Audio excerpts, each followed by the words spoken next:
Let me ask you something real. When was the last time you felt really good?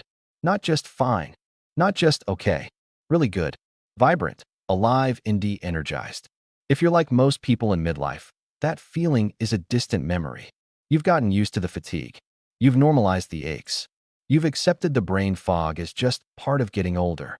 You've been told that this is just what happens, that your body is betraying you, that you're in decline. But here's the truth that changes everything. Your body is not betraying you. It's talking to you.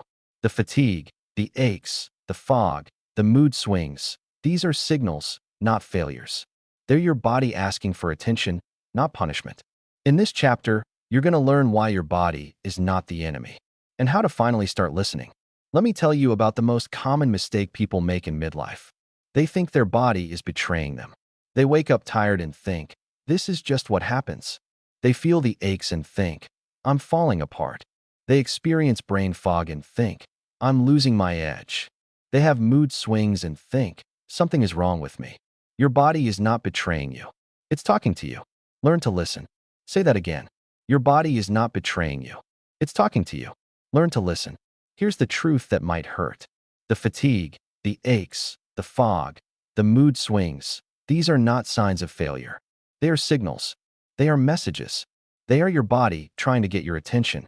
Your body is not the enemy. It's your most faithful communicator. It's been sending you messages for years. You've just been ignoring them. Your body is not betraying you. It's talking to you. Learn to listen. Let me give you a real-world example. Meet Marcus. Marcus is 52. He's a successful executive. He's been working hard for 30 years. He's been pushing through. He's been ignoring the signals. For years, Marcus has been tired. He's been gaining weight. He's been having trouble sleeping. He's been irritable. He's been feeling foggy. He's been telling himself it's just stress. It's just aging. It's just part of the deal.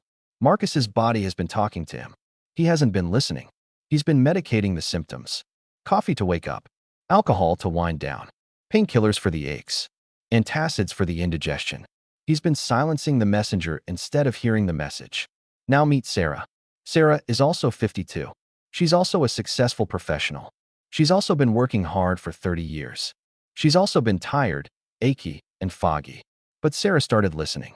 She started paying attention to the signals. She noticed that her fatigue got worse after certain foods. She noticed that her mood improved with exercise.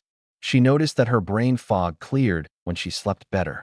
Sarah started treating her body as a collaborator, not an enemy. She started working with it, not against it. She started healing. Your body is not betraying you. It's talking to you. Learn to listen. Now, let me explain why we ignore the signals. First, we were taught to ignore them. From childhood, we were told to push through, to tough it out, to not complain. We learned that acknowledging pain or fatigue was weakness. We learned to override the signals. Second, we're busy. We have jobs. We have families. We have responsibilities. We don't have time to listen to our bodies. We have things to do. So we push through. We ignore the signals. We tell ourselves we'll deal with it later. Third, we're afraid of what we'll find. If we listen, we might have to change. We might have to slow down. We might have to admit that something is wrong. We might have to face our own mortality. It's easier to ignore. It's easier to pretend. Fourth, we've been told it's normal. We've been told that aging is decline. We've been told that fatigue, aches, and fog are just part of getting older. We've been told to accept it. We've been told there's nothing we can do. Your body is not betraying you. It's talking to you. Learn to listen. Now, let me tell you what the signals mean. Fatigue is not just tiredness. It's a signal. It's your body saying, I need rest. I need better sleep. I need better nutrition. I need to reduce stress. I need to check my hormones. Aches are not just aging. They're a signal. They're your body saying, I need movement. I need hydration. I need anti-inflammatory foods. I need to reduce inflammation. I need to check for underlying conditions. Brain fog is not just forgetfulness. It's a signal. It's your body saying, I need better sleep. I need better nutrition. I need to reduce stress. I need to check my hormones. I need to challenge my brain. Mood swings are not just hormones. They're a signal. They're your body saying, I need emotional support. I need stress reduction. I need better sleep. I need to check my hormones. I need to address underlying issues. Weight gain is not just laziness. It's a signal. It's your body saying, I need better nutrition. I need more movement. I need to reduce stress. I need to check my hormones. I need to address metabolic issues. Your body is not betraying you. It's talking to you.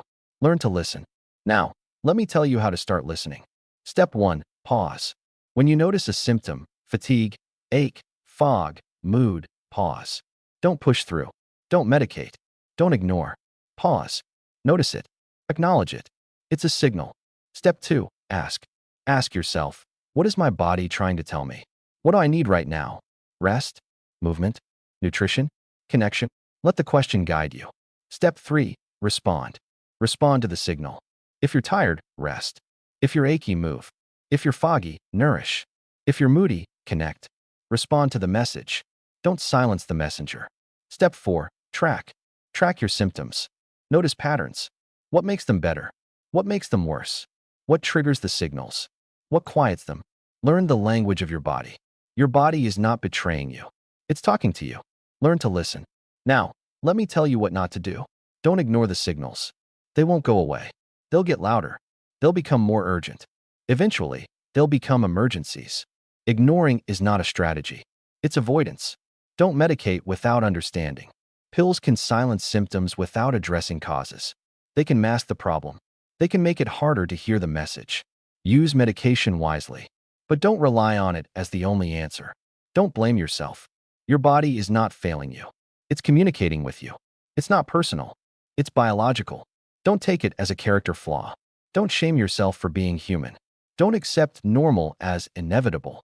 Just because something is common doesn't mean it's unavoidable. Just because something is typical doesn't mean you have to accept it. You can change. You can heal. You can thrive. Your body is not betraying you. It's talking to you. Learn to listen. Now, here's the most important part. The midlife revolution is not about fighting your body. It's about working with it. Your body is not the enemy. It's your partner. It's your vehicle. It's your home. It's been carrying you for decades. It's been sending you messages. It's been asking for your attention. You have a choice. Keep ignoring the signals and keep suffering. Or start listening and start healing. That's the key. It's not about fixing your body. It's about hearing it. Let me give you your action plan for this introduction. Real talk. No fluff. Step 1. The signal audit. Think about your body. What signals have you been ignoring? Fatigue? Aches? Fog? Mood? Weight? Identify the signals. Acknowledge them.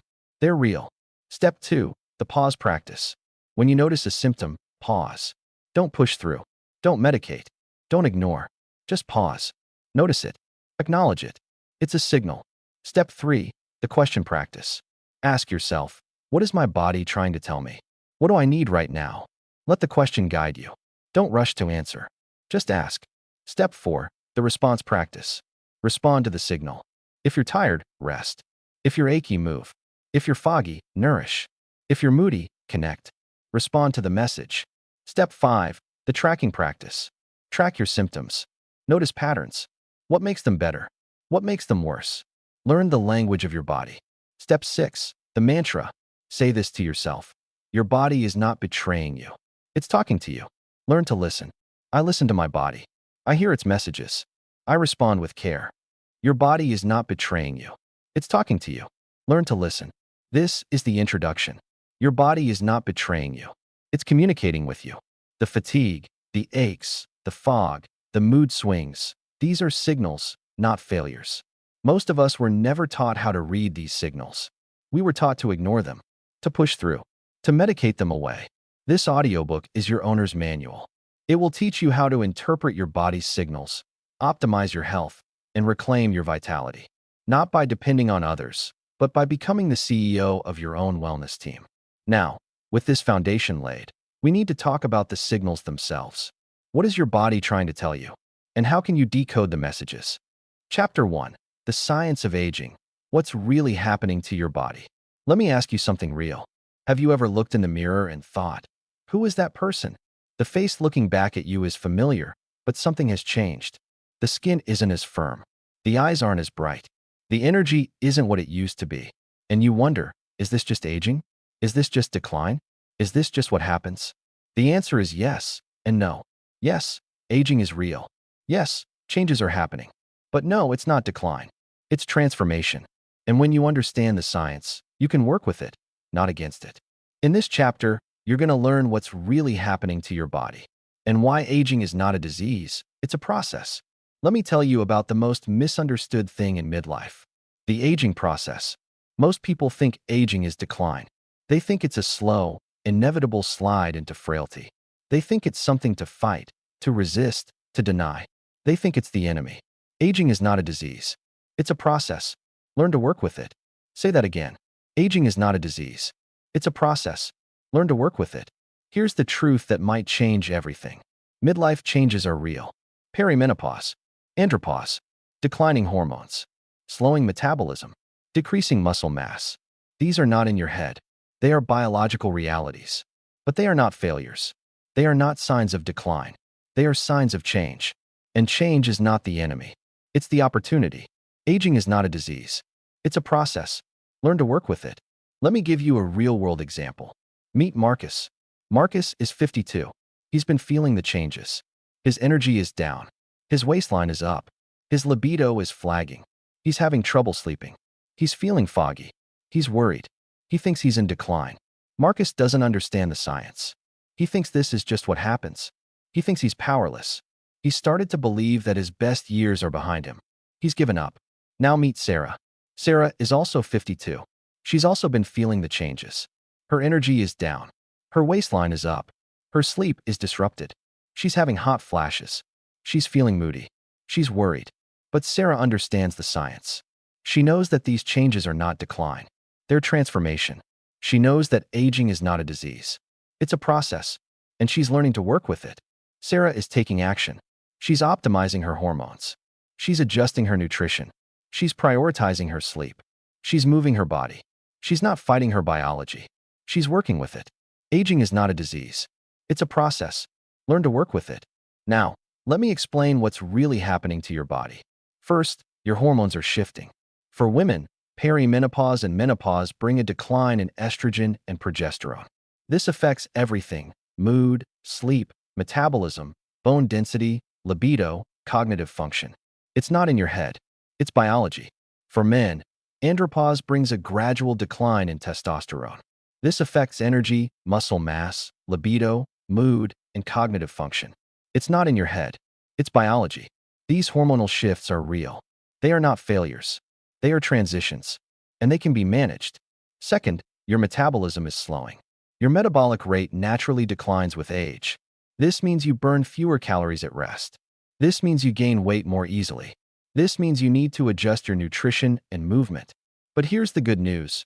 You can counteract this. Strength training builds muscle, and muscle burns more calories. Protein supports muscle maintenance, and proper nutrition fuels your metabolism. Third, your muscle mass is decreasing. After age 30, you lose about 3 to 5% of your muscle mass per decade. This is called sarcopenia. It's natural, but it's not inevitable. You can slow it down. You can even reverse it. Strength training, protein intake, consistent movement. These are the tools. They work at any age. Fourth, your brain is changing. Your brain is not declining. It's reorganizing. It's pruning and used connections. It's strengthening used pathways. It's becoming more efficient. This is neuroplasticity in action. You can support this process. Sleep, nutrition, exercise, learning new things, social connection. These all support brain health. Aging is not a disease. It's a process. Learn to work with it. Now, let me address the elephant in the room. The medical system doesn't always help. Most doctors are trained to treat disease, not optimize health. They're trained to react to symptoms, not prevent them. They're trained to prescribe medication, not lifestyle changes. If you go to your doctor with midlife complaints, you might get a prescription. You might get told it's normal. You might get dismissed. You might get shamed. You don't have to accept that. You can be the CEO of your own wellness. You can seek out practitioners who understand midlife health. You can educate yourself. You can take charge. Aging is not a disease. It's a process. Learn to work with it. Now, let me tell you what the science actually says. The science says you can age well. It's not about stopping the clock. It's about optimizing the process. It's about making the most of what you have. It's about extending your health span, the number of years you live in good health. The science is clear. Lifestyle matters more than genetics. Diet matters. Exercise matters. Sleep matters. Stress management matters. Social connection matters. You have more control than you think. You are not a victim of aging. You are a participant in it. Aging is not a disease. It's a process. Learn to work with it. Now, let me give you the practical framework. Step 1. Understand your hormones. Get your hormones tested. Understand where you are. Work with a practitioner who understands midlife health. Explore options like hormone replacement therapy if appropriate. Don't guess. No. Step 2. Optimize your nutrition. Protein to preserve muscle. Healthy fats for brain health. Fiber for gut health. Minimal sugar and processed foods. Eat for vitality, not just calories. Step 3. Prioritize your sleep. Sleep is the foundation of health. Without it, nothing else works. Prioritize it. Protect it. Create a sleep routine. Make it non-negotiable. Step 4. Move your body. Strength training. Cardio. Mobility. Balance. A mix that works for you. Move consistently. Not obsessively. Just consistently. Step 5. Manage your stress. Stress is not just in your head. It's in your body. It drives inflammation. It disrupts hormones. It ages you. Learn to manage it. Breath work. Mindfulness. Connection. Therapy. Find what works for you. Aging is not a disease. It's a process. Learn to work with it. Now, let me tell you what not to do. Don't ignore the changes. They won't go away. They'll get worse. Ignoring is not a strategy. It's avoidance. Face the changes. Work with them. Don't accept normal as inevitable. Just because something is common doesn't mean you have to accept it. You can change. You can improve. You can thrive. Don't fight your body. Your body is not the enemy. It's your partner. Don't fight it. Work with it. Listen to it. Honor it. Don't compare yourself to your 25-year-old self. You're not 25. You're not supposed to be. You're in a different phase. And that's okay. You can be healthy, vibrant, and alive at any age. Aging is not a disease. It's a process. Learn to work with it. Now, here's the most important part. Aging is not decline. It's transformation. You're not losing yourself. You're becoming more of who you were meant to be. You're shedding what no longer serves you. You're gaining wisdom, perspective, and depth. You're becoming more whole. You have a choice. Keep seeing aging as decline and keep suffering. Or see it as transformation and start thriving. That's the key. It's not about stopping aging. It's about optimizing the process. Let me give you your action plan for this chapter. Real talk. No fluff. Step 1. The hormone check. Schedule a comprehensive hormone panel. Understand where you are. Don't guess. No. Work with a practitioner who understands midlife health. Step 2. The nutrition audit. Look at your diet. Are you getting enough protein? Healthy fats? Fiber? Are you eating too much sugar and processed food? Adjust. Optimize. Step 3. The sleep commitment. Commit to 7 to 8 hours of quality sleep. Create a routine. Protect your sleep. Make it non-negotiable. Step 4. The movement plan. Create a movement plan. Strength training. Cardio. Mobility. Balance. A mix that works for you. Move consistently. Step 5. The stress management practice. Find a stress management practice that works for you. Breath work. Mindfulness. Connection. Therapy.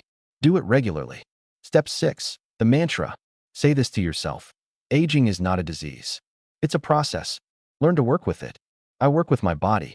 I optimize my health. I thrive at any age. Aging is not a disease. It's a process. Learn to work with it. This is the first chapter. The science of aging. Midlife changes are real. Perimenopause. Andropause. Declining hormones. Slowing metabolism. Decreasing muscle mass. These are biological realities. Understanding the science is empowering. When you know what's happening, you can work with it, not against it. Aging is not a disease. It's a process. Learn to work with it. Now, with this understanding of the science, we need to talk about the mindset that makes everything else possible. Becoming the CEO of your own wellness team. Moving to Chapter 2, the CEO mindset. Becoming the leader of your own wellness team. And look, if this chapter just showed you that aging is not decline, do yourself a favor and hit subscribe. Every week, more real talk for the person who's done fearing the process and ready to work with it. You're not just listening to an audiobook. You're reclaiming your vitality. Subscribe now. The best is yet to come. Chapter 2. The CEO Mindset. Becoming the leader of your own wellness team. Let me ask you something real. When was the last time you felt like a passive patient? Sitting in a doctor's office, waiting for answers, feeling like you had no control? You got 15 minutes, a prescription, and a rushed goodbye. You left with more questions than answers. You felt powerless. You felt dismissed. You felt like just another number. But here's the truth that changes everything. You don't have to be a passive patient. You can be the CEO of your own wellness. You can hire experts. You can gather data. You can make the final decisions. You can take back your power. In this chapter, you're going to learn how to shift from passive patient to active CEO, and why healing yourself doesn't mean doing it alone. It means taking charge. Let me tell you about the most important shift you'll ever make. The shift from patient to CEO. Most people approach their health as passive recipients. They go to the doctor. They get a diagnosis. They get a prescription. They follow instructions. They hope for the best. They feel powerless. You are the CEO of your own wellness. Act like it. Say that again. You are the CEO of your own wellness. Act like it. Here's the truth that might change everything. Healing yourself does not mean doing it all alone. It means taking charge. It means being the CEO of your own wellness team. You hire the experts. You gather the data. You make the final decisions. The CEO mindset is about empowerment, not isolation. You can seek help from doctors, therapists, and community without giving away your power. You choose your tools. You own your choices. You are the CEO of your own wellness. Act like it. Let me give you a real-world example. Meet Marcus. Marcus is 54. He's been having health issues. Fatigue, aches, brain fog.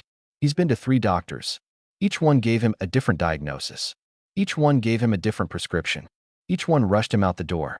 Marcus feels like a passive patient. He's confused. He's frustrated. He's powerless. He doesn't know who to trust. He doesn't know what to do. He's given up his power to the experts. Now meet Sarah. Sarah is also 54. She's also been having health issues. Fatigue, aches, brain fog. She's been to doctors too. But Sarah approaches it differently. Sarah is the CEO of her own wellness. She gathers data. She researches. She asks questions. She gets second opinions. She builds a team of experts who serve her. She makes the final decisions. Sarah doesn't dismiss the experts. She hires them. She doesn't ignore their advice. She weighs it. She doesn't give away her power. She uses it. You are the CEO of your own wellness. Act like it. Now, let me explain why the patient mindset is so dangerous. First, it gives away your power. When you're a passive patient, you hand over your health decisions to others. You trust them blindly. You don't question. You don't advocate. You don't take responsibility. You become a victim of the system. Second, it ignores your unique situation. The healthcare system is designed for averages. It's designed for the typical patient. But you're not typical. You're unique. Your body is unique. Your life is unique. Your needs are unique. A one-size-fits-all approach doesn't fit you. Third, it disconnects you from your body. When you're a passive patient, you stop listening to your body. You stop trusting your own intuition. You become dependent on external experts. You lose touch with yourself. Fourth, it creates learned helplessness. When you give away your power, you learn to be helpless. You stop believing you can change. You stop believing you can heal. You stop believing you have agency. You become stuck. You are the CEO of your own wellness. Act like it. Now, let me tell you what the CEO mindset looks like. First, you gather data. You don't rely on guesswork. You get tested. You track your symptoms. You keep a journal. You understand your numbers. You have data to make decisions. Second, you build a team. You don't rely on one expert. You build a team. A primary care physician who listens. A specialist who understands your condition. A functional medicine practitioner who looks at the whole picture. A therapist who supports your mental health. A nutritionist who helps you fuel your body. A trainer who helps you move. Third, you ask questions. You don't just accept what you're told. You ask, why? What are the alternatives? What are the risks? What are the benefits? What would happen if I did nothing? You advocate for yourself. Fourth, you make decisions. You weigh the data. You listen to your team. You listen to your body. And you make the final call. You own your choices. You take responsibility for your health. You are the CEO of your own wellness. Act like it. Now, let me tell you how to navigate the healthcare system. Step 1. Choose your doctor wisely. Not all doctors are created equal. Some listen. Some don't. Some are up to date. Some aren't. Some are compassionate. Some are dismissive. Choose your doctor wisely. You have a choice. Step 2. Come prepared. Don't go to your appointment without preparation. Write down your symptoms. Write down your questions. Bring your data. Advocate for yourself. Don't let them rush you. Step 3. Get second opinions. If something doesn't feel right, get a second opinion. If a diagnosis feels wrong, get a second opinion. If a treatment plan doesn't resonate, get a second opinion.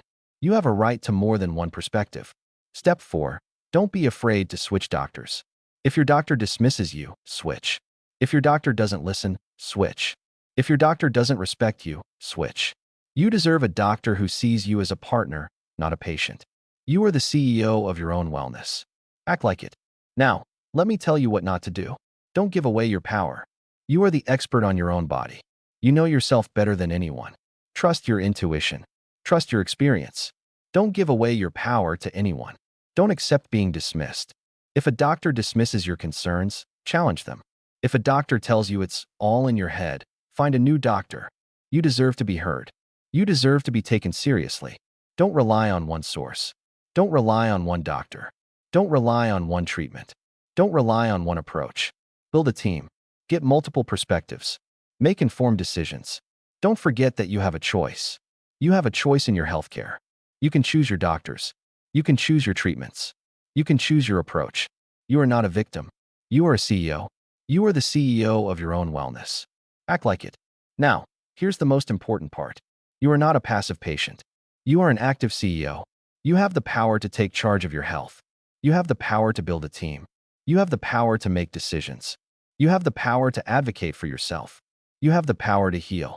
You have a choice. Keep being a passive patient and stay powerless. Or become the CEO of your own wellness and take back your power. That's the key. It's not about doing it alone. It's about taking charge. Let me give you your action plan for this chapter. Real talk. No fluff. Step 1. The power audit. Think about your healthcare. Where are you a passive patient? Where are you giving away your power? Where are you not advocating for yourself? Be honest. See the pattern. Step 2. The team building. Build your wellness team. Primary care. Specialists. Functional medicine. Therapy. Nutrition. Movement. Build a team that serves you. Step 3. The question practice. Start asking questions. In every appointment. Why? What are the alternatives? What are the risks? What are the benefits? What would happen if I did nothing? Advocate for yourself. Step 4. The decision practice. Start making decisions. Weigh the data. Listen to your team.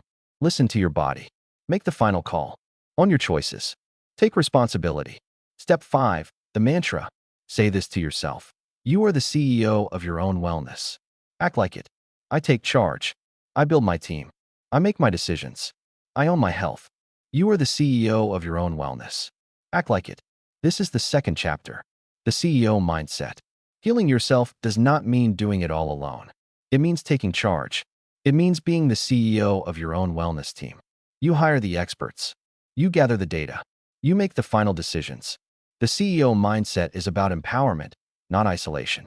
You can seek help from doctors, therapists, and community without giving away your power. You choose your tools. You own your choices.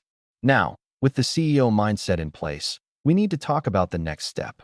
Getting the data you need to make informed decisions. Your blood work.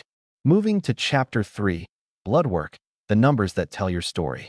And look, if this chapter just showed you how to become the CEO of your own wellness, do yourself a favor and hit subscribe. Every week, more real talk for the person who's done being a passive patient and ready to take charge. You're not just listening to an audiobook. You're reclaiming your power. Subscribe now. The best is yet to come. Chapter 3, Blood Work, the numbers that tell your story. Let me ask you something real. When was the last time you got your blood work done? And when you got the results, did you actually understand them? Or did you just glance at them, see that they were normal, and move on? Most people have no idea what their blood work is telling them. They don't know what the numbers mean. They don't know what's a red flag. They don't know what they can do about it. But here's the truth that changes everything. Your blood doesn't lie. It tells the story of what's happening inside your body. It's a map, and you can learn to read it. In this chapter, you're going to learn how to interpret your blood work. What markers matter? What's normal? What's a red flag? And what you can do about it. Let me tell you about the most underutilized tool in your health toolkit. Your blood work.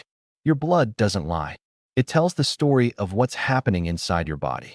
It reveals imbalances before they become symptoms. It tracks your progress over time. It gives you the data you need to make informed decisions. Your blood is a map. Learn to read it. Say that again. Your blood is a map. Learn to read it. Here's the truth that might change everything. Most people don't know what to look for in their blood work. They don't know what the numbers mean. They don't know what's normal. They don't know what's a red flag. They don't know what they can do about it. They get their results, see they're normal, and move on. They don't realize that normal doesn't mean optimal.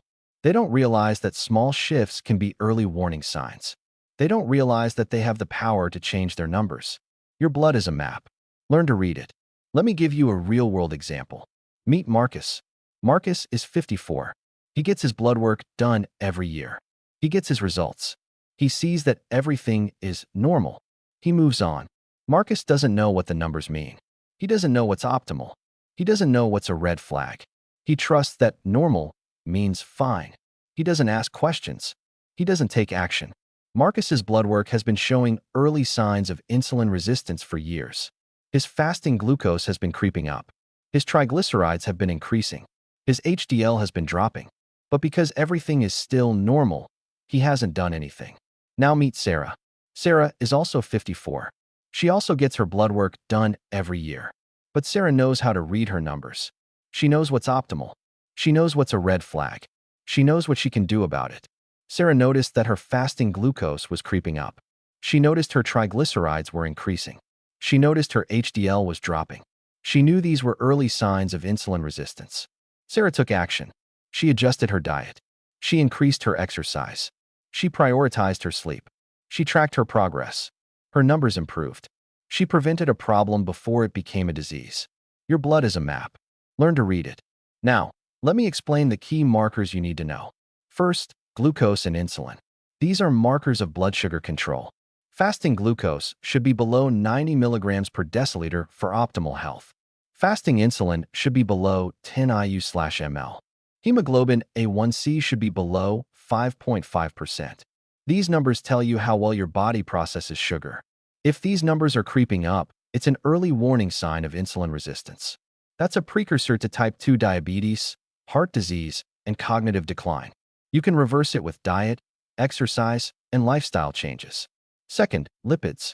Total cholesterol, LDL, HDL, and triglycerides. These tell you about your cardiovascular risk. LDL should be below 100 milligrams per deciliter. HDL should be above 50 milligrams per deciliter for women, above 40 milligrams per deciliter for men. Triglycerides should be below 100 milligrams per deciliter. If your LDL is high, your HDL is low, or your triglycerides are high, you need to take action. Diet, exercise, and sometimes medication can improve these numbers. Third, hormones. Testosterone, estrogen, progesterone, thyroid hormones. These tell you about your endocrine function. They affect your energy, mood, libido, metabolism, and overall vitality. If your hormones are out of balance, you'll feel it. Fatigue, brain fog, mood swings, weight gain, low libido. You can address these with lifestyle changes, supplementation, or hormone replacement therapy. Fourth, inflammatory markers. CRP, C-reactive protein, and homocysteine. These tell you about chronic inflammation. CRP should be below 1 milligrams per liter. Homocysteine should be below 10 mol/L. Chronic inflammation is at the root of almost every age-related disease. If your inflammatory markers are elevated, you need to address the underlying causes: diet, stress, sleep, movement, toxins. Fifth, nutrient markers. Vitamin D, B12, iron, magnesium. These tell you about your nutritional status. Low levels can cause fatigue, brain fog, mood issues, and more. You can correct these with supplementation and dietary changes. But you need to know what you're low in to fix it. Your blood is a map. Learn to read it. Now, let me tell you how to get the right tests. Step 1. Ask for a comprehensive panel. Don't just get the standard tests. Ask for a comprehensive panel. Include glucose, insulin, lipids, hormones, inflammatory markers, and nutrient markers. You need the full picture. Step 2. Get your results. Get a copy of your results. Don't just rely on your doctor's summary. Get the actual numbers. You need to see them for yourself. Step 3. Understand the optimal ranges. Don't settle for normal. Normal ranges are often too broad. They include unhealthy people. Aim for optimal ranges. the ranges that are associated with the best health outcomes. Step 4. Track over time. Your blood work is a snapshot. One set of results is useful. Tracking over time is powerful. It shows trends. It shows what's improving. It shows what's declining. Track your numbers annually. Your blood is a map. Learn to read it. Now, let me tell you what not to do.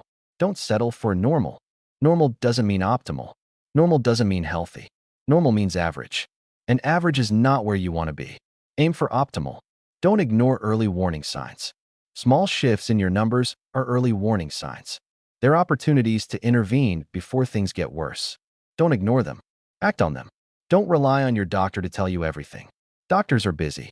They don't always have time to go through every number. Take responsibility for your own health. Learn to read your own numbers. Don't think it's too late. It's never too late to improve your numbers. You can reverse insulin resistance. You can improve your lipids. You can balance your hormones. You can reduce inflammation. You can optimize your nutrition. It's never too late. Your blood is a map. Learn to read it. Now, here's the most important part. Your blood work is not just a report card. It's a roadmap. It tells you where you are. It tells you where you need to go. It tells you what's working. It tells you what's not. It gives you the data you need to make informed decisions. You have a choice. Keep ignoring your blood work and stay in the dark. Or learn to read it and take control of your health. That's the key. It's not about being a hypochondriac. It's about being informed. Let me give you your action plan for this chapter. Real talk. No fluff. Step 1. The blood work request. Schedule a comprehensive blood work panel. Include glucose, insulin, lipids, hormones, inflammatory markers, and nutrient markers. Get the full picture. Step 2. The result review. Get a copy of your results. Don't just rely on your doctor's summary. Get the actual numbers. You need to see them for yourself. Step 3. The optimal range research. Research the optimal ranges for your markers. Don't settle for normal. Aim for optimal. The ranges associated with the best health outcomes. Step 4. The tracking system. Start tracking your numbers annually. Create a system, a spreadsheet, a notebook. Track your progress over time. Step 5. The action plan. For any markers that are out of optimal range, create an action plan. Diet, exercise, sleep, stress management, supplementation. Work with your team to optimize your numbers. Step 6. The mantra. Say this to yourself. Your blood is a map. Learn to read it. I get my blood work. I understand my numbers. I take action. I optimize my health. Your blood is a map. Learn to read it. This is the 3rd chapter. Blood work. Your blood doesn't lie.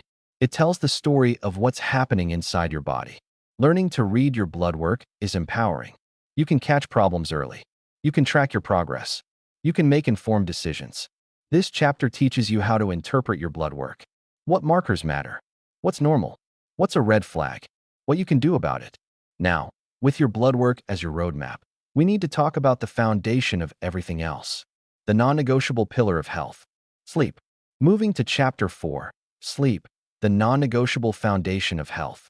And look, if this chapter just showed you how to read your blood work, do yourself a favor and hit subscribe. Every week, more real talk for the person who's done being in the dark and ready to see the map. You're not just listening to an audiobook. You're taking control of your health. Subscribe now. Chapter 4. Sleep. The non-negotiable foundation of health. Let me ask you something real. When was the last time you woke up feeling truly rested? Not just okay. Not just functional. Truly rested. Energized. Clear. Alive. If you're like most people, it's been a long time. You've gotten used to the fatigue. You've normalized the exhaustion. You've accepted it as just part of life. You think you can power through. You think you can catch up later. You think you can out-exercise, out-diet, or out-supplement bad sleep. But here's the truth that changes everything. You can't. Sleep is the foundation of everything. Without it, nothing else works. In this chapter, you're going to learn why sleep is non-negotiable and how to finally reclaim your rest. Let me tell you about the most overlooked pillar of health. Sleep. We treat sleep as optional. We sacrifice it for work. We sacrifice it for entertainment. We sacrifice it for productivity. We think we can get by on less. We think we can catch up later. We think we're different. You can't out-exercise, out-diet, or out-supplement bad sleep. Sleep is the foundation. Say that again. You can't out-exercise, out-diet, or out-supplement bad sleep. Sleep is the foundation. Here's the truth that might hurt. Sleep is not optional. It's the foundation of everything. Without quality sleep, nothing else works. Your hormones don't regulate. Your brain doesn't clear. Your immune system doesn't function. Your metabolism doesn't work. Your mood doesn't stabilize. Your cognitive function declines. Your health suffers. Most people are sleep deprived without knowing it. They've forgotten what restful sleep feels like. They've normalized exhaustion. They've accepted it as just part of life. You can't out-exercise, out-diet, or out-supplement bad sleep. Sleep is the foundation. Let me give you a real-world example. Meet Marcus. Marcus is 55. He's a successful executive. He works hard. He plays hard. He sleeps little. He thinks he's fine. He thinks he's thriving. Marcus gets 5 to 6 hours of sleep a night. He wakes up tired. He drinks coffee to function. He pushes through the day. He crashes at night. He repeats the cycle. Marcus thinks he's productive. He's not. He's just exhausted. His cognitive function is impaired. His decision-making is compromised. His mood is unstable. His health is declining. He's running on empty. Now meet Sarah. Sarah is also 55. She's also a successful executive. She also works hard. But Sarah prioritizes sleep. She gets 7 to 8 hours a night. She protects her sleep like a fortress. Sarah wakes up rested. She has energy throughout the day. She thinks clearly. She makes better decisions. She's more productive. She's healthier. She's happier. Sarah is not working less than Marcus. She's just sleeping more. And it's making all the difference. You can't out-exercise, out-diet, or out-supplement bad sleep. Sleep is the foundation. Now, let me explain what happens when you don't sleep. First, your hormones go haywire. Sleep regulates your hormones. Cortisol, the stress hormone, should be low at night. When you don't sleep, cortisol stays high. This drives inflammation. This disrupts your metabolism. This affects your mood. Leptin and ghrelin, the hunger hormones, get disrupted. You feel hungrier. You crave sugar and carbs.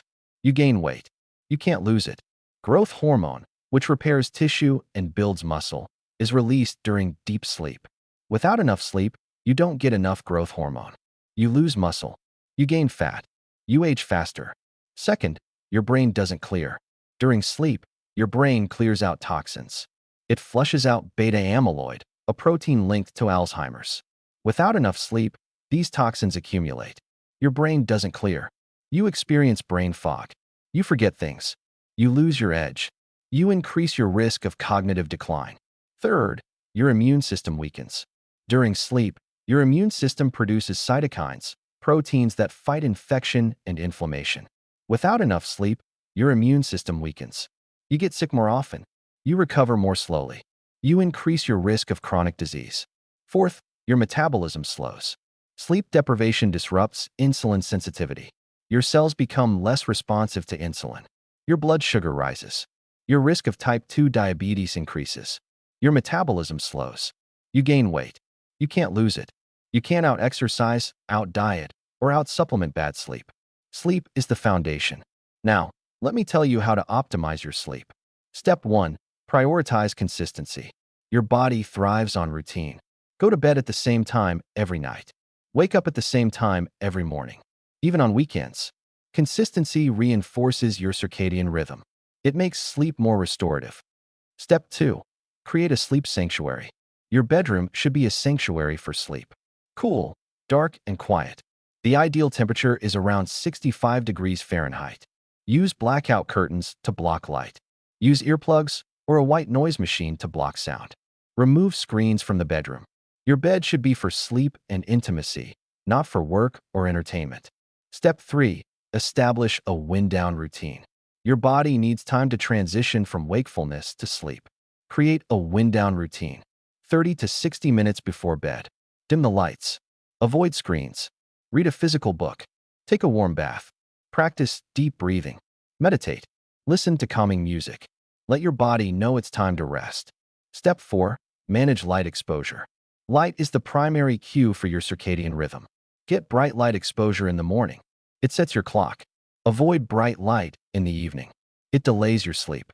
Blue light from screens is especially disruptive. Use blue light blocking glasses. Install apps that filter blue light. Turn off screens at least an hour before bed. Step 5. Watch what you consume. Caffeine and alcohol disrupt sleep. Caffeine stays in your system for 6 to 8 hours. Avoid it after noon. Alcohol may help you fall asleep, but it disrupts your sleep architecture. You wake up more often. You get less deep sleep. Avoid alcohol before bed. You can't out-exercise, out-diet, or out-supplement bad sleep. Sleep is the foundation. Now, let me tell you what not to do. Don't sacrifice sleep for productivity. You're not more productive when you're tired. You're less productive. You make worse decisions. You have less energy. You get less done. Sleep is not a luxury. It's a productivity tool. Don't think you can catch up on weekends. Sleep debt is not like financial debt. You can't just pay it back on weekends. Chronic sleep deprivation has cumulative effects. It's better to get consistent sleep every night. Don't use sleep aids as a crutch. Melatonin can be helpful occasionally. Sleeping pills can be useful short-term, but they're not a solution. They don't address the root causes, and they can have side effects. Focus on good sleep hygiene first. Don't ignore snoring or sleep apnea.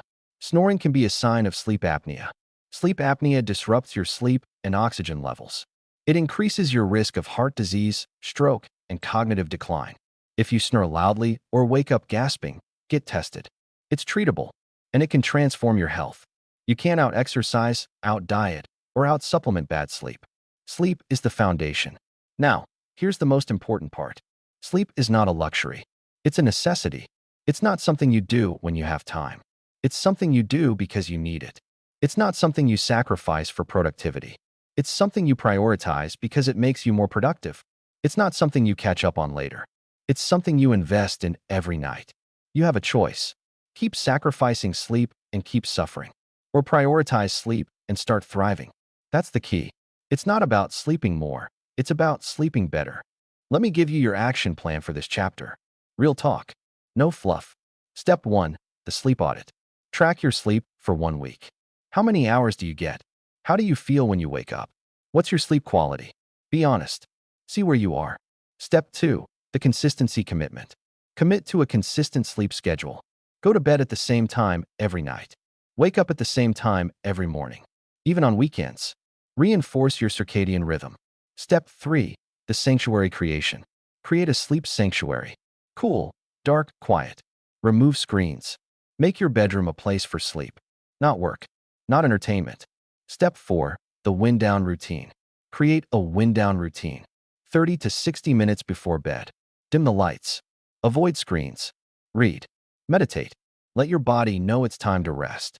Step 5. The caffeine cutoff. Cut off caffeine after noon. It stays in your system for 6 to 8 hours. It disrupts your sleep. Cut it off early. Step 6. The mantra. Say this to yourself. You can't out-exercise, out-diet, or out-supplement bad sleep. Sleep is the foundation. I prioritize sleep. I protect my rest. I thrive. You can't out-exercise, out-diet, or out-supplement bad sleep. Sleep is the foundation. This is the 4th chapter. Sleep. Sleep is not optional. It's the foundation of everything. Without quality sleep, nothing else works. Most people are sleep-deprived without knowing it. They've forgotten what restful sleep feels like.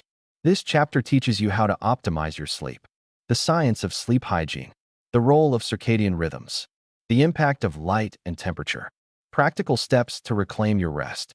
Now, with sleep as your foundation, we need to talk about the next pillar, nutrition, fueling your body for vitality. Moving to Chapter 5, Nutrition, Fueling Your Body for Vitality. And look, if this chapter just showed you the power of sleep, do yourself a favor and hit subscribe. Every week, more real talk for the person who's done sacrificing sleep and ready to prioritize rest. You're not just listening to an audiobook. You're building your foundation. Subscribe now. The best is yet to come. Chapter 5, Nutrition, Fueling Your Body for Vitality. Let me ask you something real. When was the last time you thought about food as more than just calories? Most people think food is just fuel. They think it's about energy in, energy out. They think it's about weight management. They think it's about willpower. But here's the truth that changes everything. Food is information. It's not just calories. It's signals to your hormones, your immune system, your brain.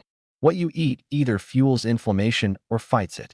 In this chapter, you're going to learn how to eat for vitality, how to fuel your body for energy, clarity, and longevity, and why there's no one-size-fits-all diet.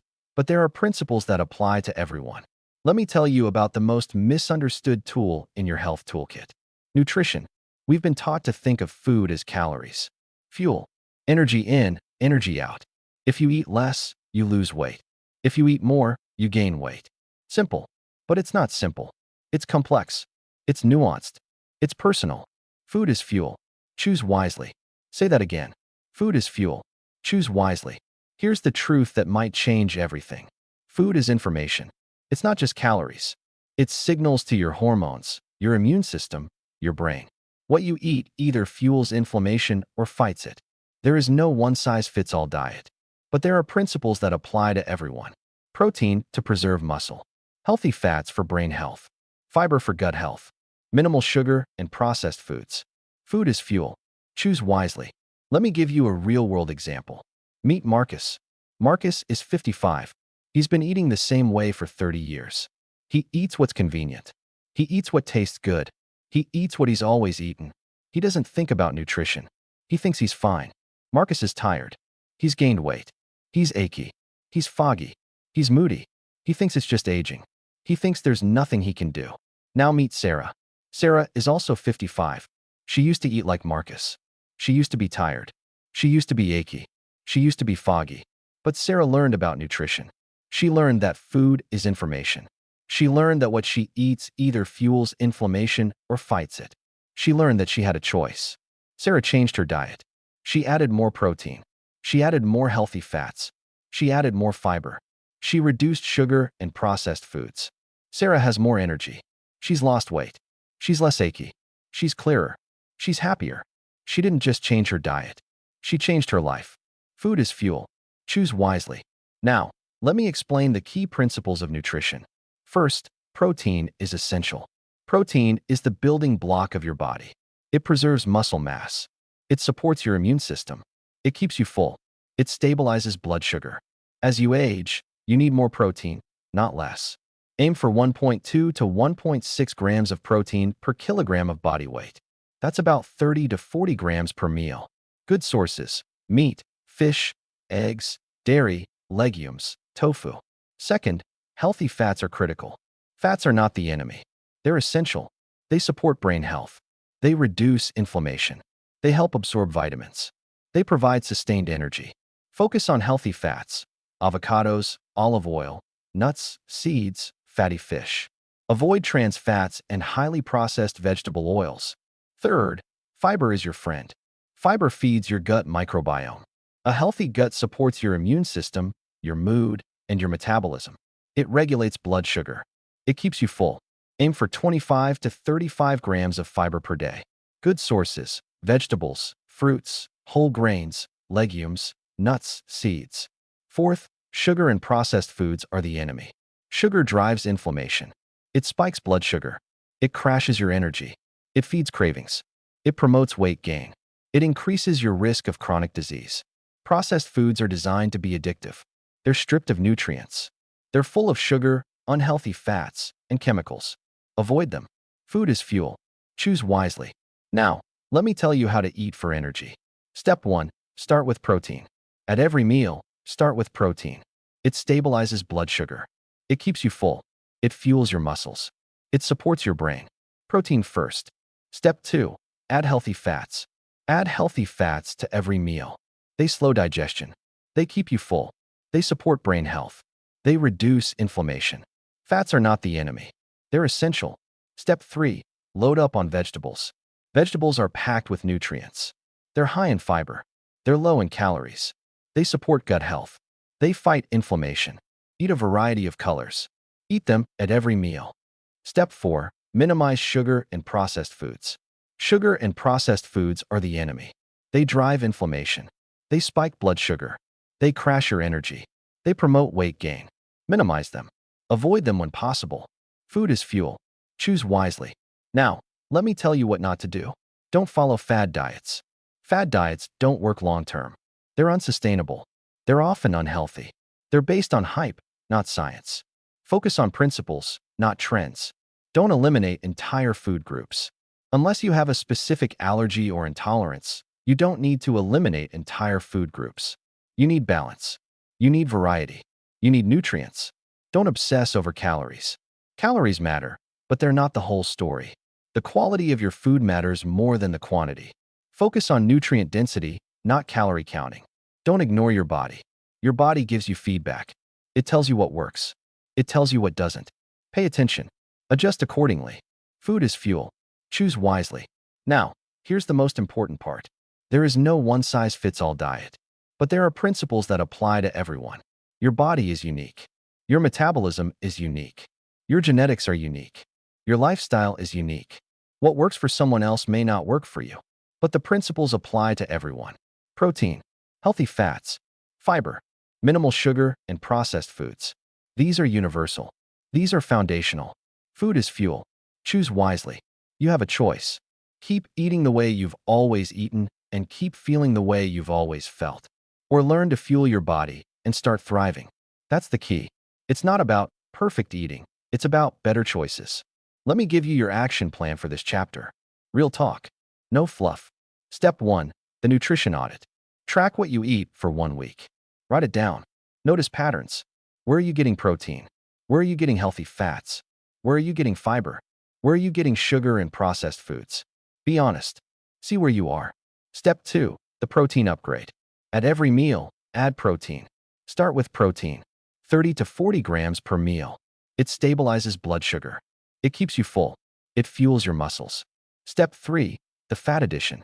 Add healthy fats to every meal. Avocados, olive oil, nuts, seeds, fatty fish. They support brain health. They reduce inflammation. They provide sustained energy.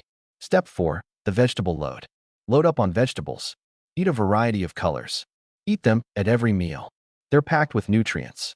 They're high in fiber. They support gut health. Step 5. The sugar reduction. Reduce sugar and processed foods. Cut back on sugary drinks.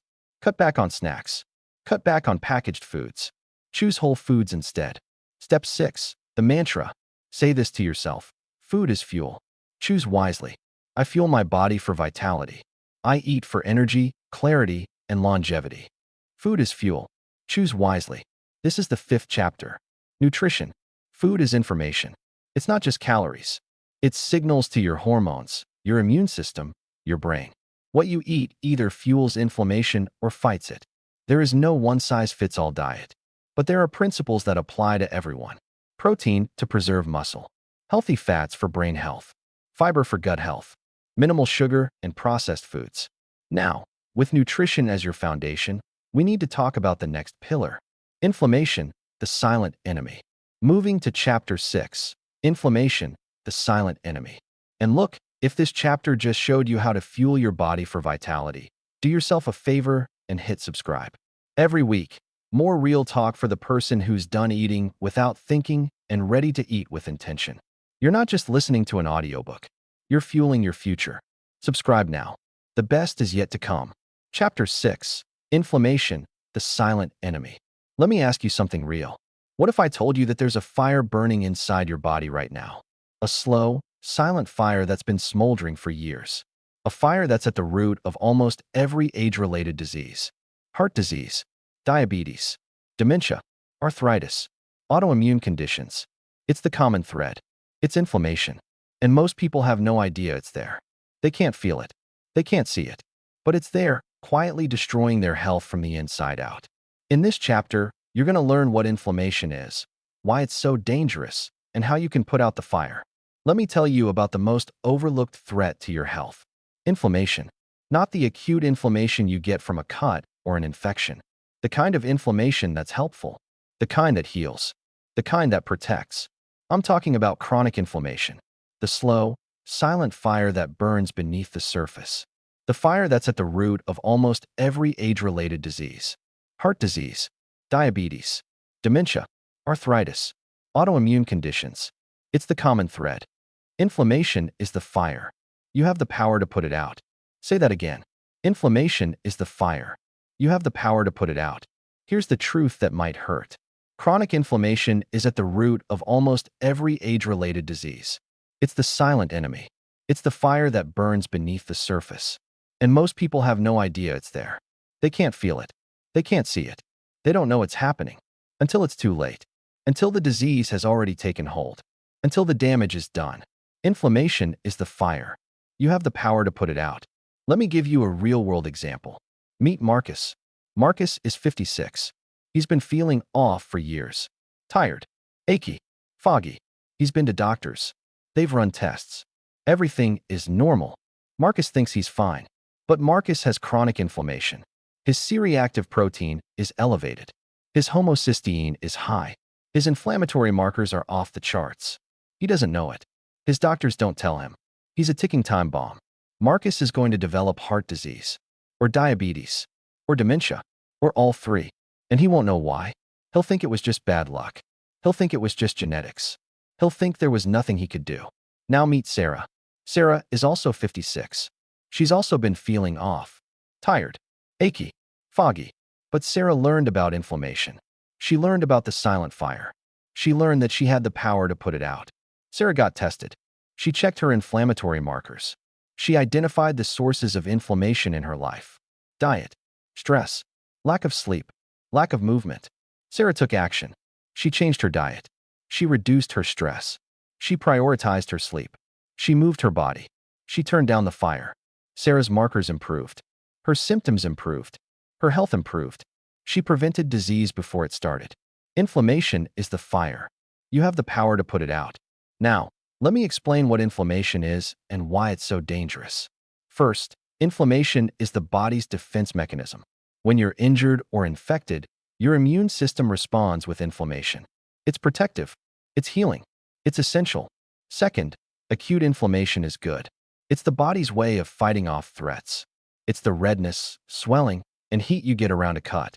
It's the fever you get when you're sick. It's protective. It's healing. Third, chronic inflammation is bad.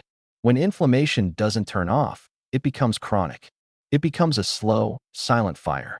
It damages tissues. It disrupts hormones. It promotes disease.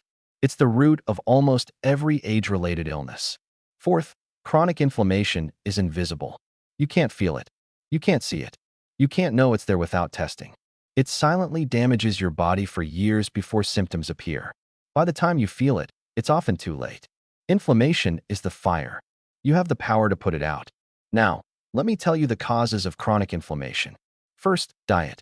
Sugar, refined carbohydrates, processed foods, trans fats, and vegetable oils are inflammatory. They fuel the fire. They promote chronic inflammation. Second, stress. Chronic stress keeps cortisol high. High cortisol promotes inflammation. Stress is inflammatory. It's a fire starter. Third, lack of sleep. Sleep deprivation increases inflammatory markers. Poor sleep fuels the fire. It promotes chronic inflammation. Fourth, lack of movement. Sedentary behavior is inflammatory. Lack of exercise promotes chronic inflammation. Movement reduces it. Fifth, environmental toxins.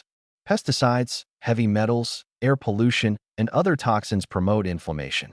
They fuel the fire. They're everywhere, and they're damaging. Sixth, gut health. An unhealthy gut promotes inflammation.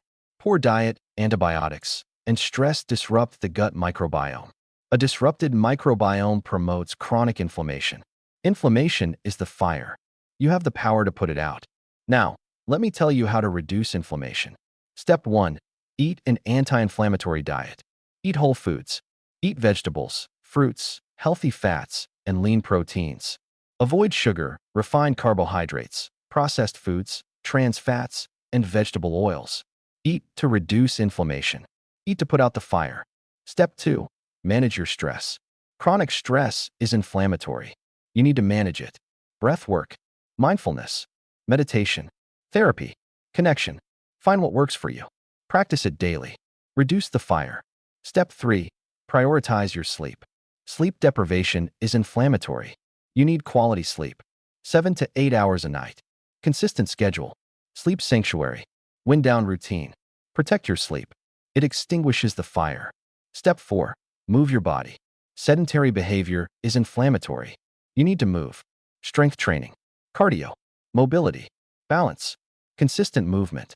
Move your body. It puts out the fire. Step 5. Heal your gut. Gut health is essential. Eat fermented foods. Take probiotics. Eat fiber. Avoid antibiotics when possible. Reduce stress. Heal your gut. It extinguishes the fire. Inflammation is the fire. You have the power to put it out. Now, let me tell you what not to do. Don't ignore the signs. Fatigue, brain fog, aches, pains, mood issues.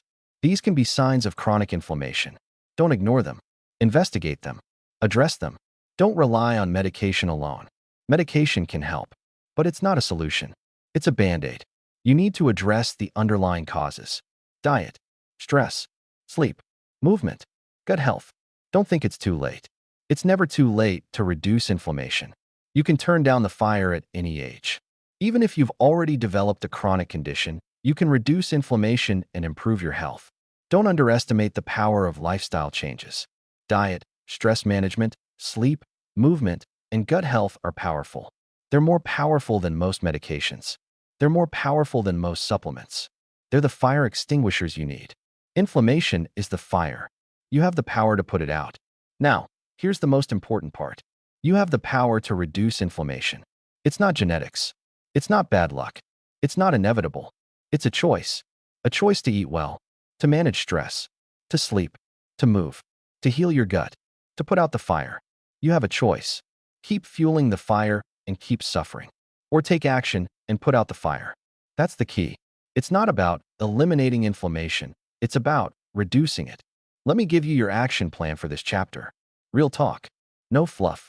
Step 1. The inflammation audit. Get tested. Check your inflammatory markers. CRP, homocysteine, fasting insulin. Get the data. Know where you stand. Step 2. The diet upgrade. Eat an anti-inflammatory diet. Whole foods, vegetables, healthy fats, lean proteins. Avoid sugar, refined carbohydrates, processed foods, trans fats, and vegetable oils. Step 3. The stress management practice. Find a stress management practice that works for you. Breath work, mindfulness, meditation, therapy, connection. Practice it daily. Step 4. The sleep commitment. Prioritize your sleep. 7 to 8 hours a night. Consistent schedule. Sleep sanctuary. Wind down routine. Step 5. The movement plan. Move your body consistently. Strength training, cardio, mobility, balance. Move every day. Step 6. The gut healing. Heal your gut. Eat fermented foods. Take probiotics. Eat fiber. Reduce stress. Avoid antibiotics when possible. Step 7. The mantra. Say this to yourself. Inflammation is the fire. You have the power to put it out. I reduce inflammation. I protect my health. I prevent disease. Inflammation is the fire. You have the power to put it out. This is the 6th chapter. Inflammation. Chronic inflammation is at the root of almost every age-related disease. Heart disease, diabetes, dementia, arthritis, autoimmune conditions. It's the common thread. The good news is that you can reduce inflammation. Through nutrition, sleep, stress management, and movement, you can turn down the fire. Now, with inflammation under control, we need to talk about the next pillar, breath and mindfulness, rewiring your stress response. Moving to Chapter 7, breath and mindfulness, rewiring your stress response. And look, if this chapter just showed you the power of reducing inflammation, do yourself a favor and hit subscribe. Every week, more real talk for the person who's done fueling the fire and ready to put it out. You're not just listening to an audiobook. You're extinguishing the fire. Subscribe now. The best is yet to come. Chapter 7, breath and mindfulness, rewiring your stress response. Let me ask you something real. When was the last time you took a deep breath? Not a sigh, not a gasp. A real, intentional, calming breath. Most people can't remember. They're too busy, too stressed, too overwhelmed. They're holding their breath. They're breathing shallowly. They're running on adrenaline. They don't realize that their breath is a remote control for their nervous system. They don't realize that they have the power to calm themselves down anytime, anywhere. In this chapter, you're going to learn how to rewire your stress response. Through breath work, through mindfulness, through simple, daily practices that calm your nervous system. Let me tell you about the most underutilized tool in your health toolkit. Your breath. We all breathe. We do it thousands of times a day. We don't think about it. We don't pay attention to it. We don't use it intentionally. Your breath is a remote control for your nervous system. Learn to use it. Say that again. Your breath is a remote control for your nervous system. Learn to use it. Here's the truth that might change everything. Stress is not just in your head. It's in your body. It's in your nervous system. It's in your breath. And it's driving your inflammation, your fatigue, your mood swings. But you can rewire your stress response through breath work, through mindfulness, through simple, daily practices that calm your nervous system. Your breath is a remote control for your nervous system. Learn to use it. Let me give you a real-world example. Meet Marcus. Marcus is 56. He's stressed. He's always stressed. He's stressed about work. He's stressed about money. He's stressed about his health. He's stressed about his family. He's stressed about everything. Marcus doesn't know how to calm down. He doesn't know how to regulate his nervous system. He doesn't know how to breathe. He holds his breath. He breathes shallowly. He's in a constant state of fight or flight. Marcus's stress is driving his inflammation. It's driving his fatigue. It's driving his mood swings. It's driving his health issues. He doesn't know it. He thinks it's just life. Now meet Sarah. Sarah is also 56. She's also stressed. She also has work stress, money stress, health stress, family stress. But Sarah knows how to regulate her nervous system. She knows how to breathe. She practices breath work. She practices mindfulness. She uses her breath as a remote control for her stress response. Sarah still has stress, but she doesn't let it control her. She doesn't let it drive her inflammation. She doesn't let it drive her fatigue. She doesn't let it drive her health issues. She uses her breath to find calm in the chaos. Your breath is a remote control for your nervous system. Learn to use it. Now, let me explain the science of stress. First, your nervous system has two modes. The sympathetic nervous system is your fight or flight response. It's activated by stress. It's designed for emergencies. It's meant to be temporary. The parasympathetic nervous system is your rest and digest response. It's activated by calm. It's designed for recovery. It's meant to be your default state. Second, most people are stuck in fight or flight. Chronic stress keeps your sympathetic nervous system activated. You're in a constant state of emergency. Your cortisol is high. Your inflammation is high. Your health is suffering. Third, breath is the switch. Your breath is the fastest way to switch from fight or flight to rest and digest. Slow, deep, intentional breathing activates your parasympathetic nervous system. It calms your body. It calms your mind. It calms your stress response. Your breath is a remote control for your nervous system. Learn to use it. Now, let me teach you the breathwork techniques.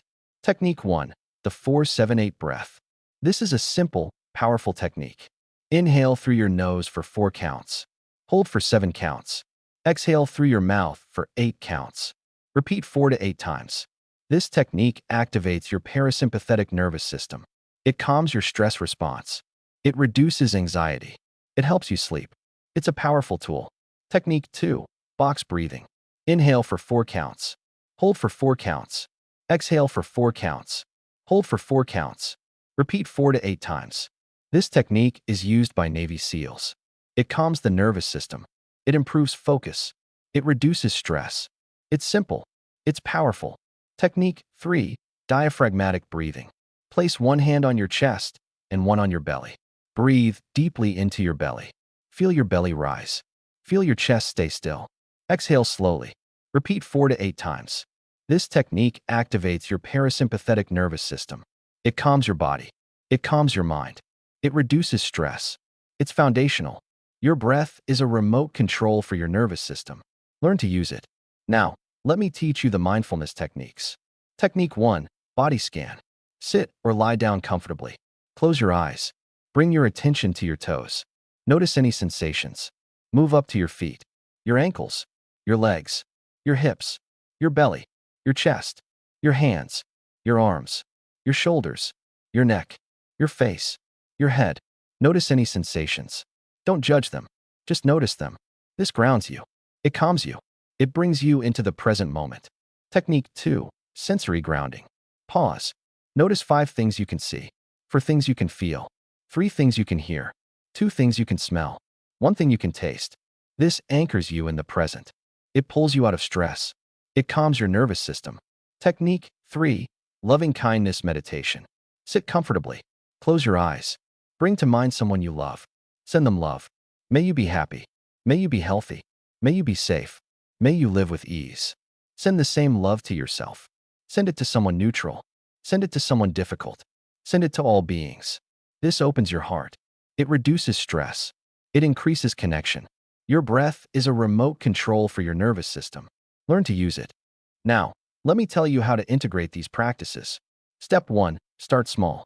You don't need to meditate for an hour. Start with 5 minutes a day. Just 5 minutes. That's enough to make a difference. Build from there. Step 2. Be consistent. Consistency matters more than duration. Practice every day, even when you don't feel like it, even when you're busy, even when you're stressed, especially then. Step 3. Practice in moments of stress. When you feel stressed, practice breath work. When you feel anxious, practice mindfulness. When you feel overwhelmed, practice grounding. Use your tools in the moment. They work. Step 4. Create a ritual.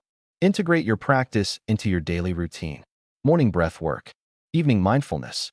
A body scan before sleep. Create a ritual. Make it automatic. Your breath is a remote control for your nervous system. Learn to use it.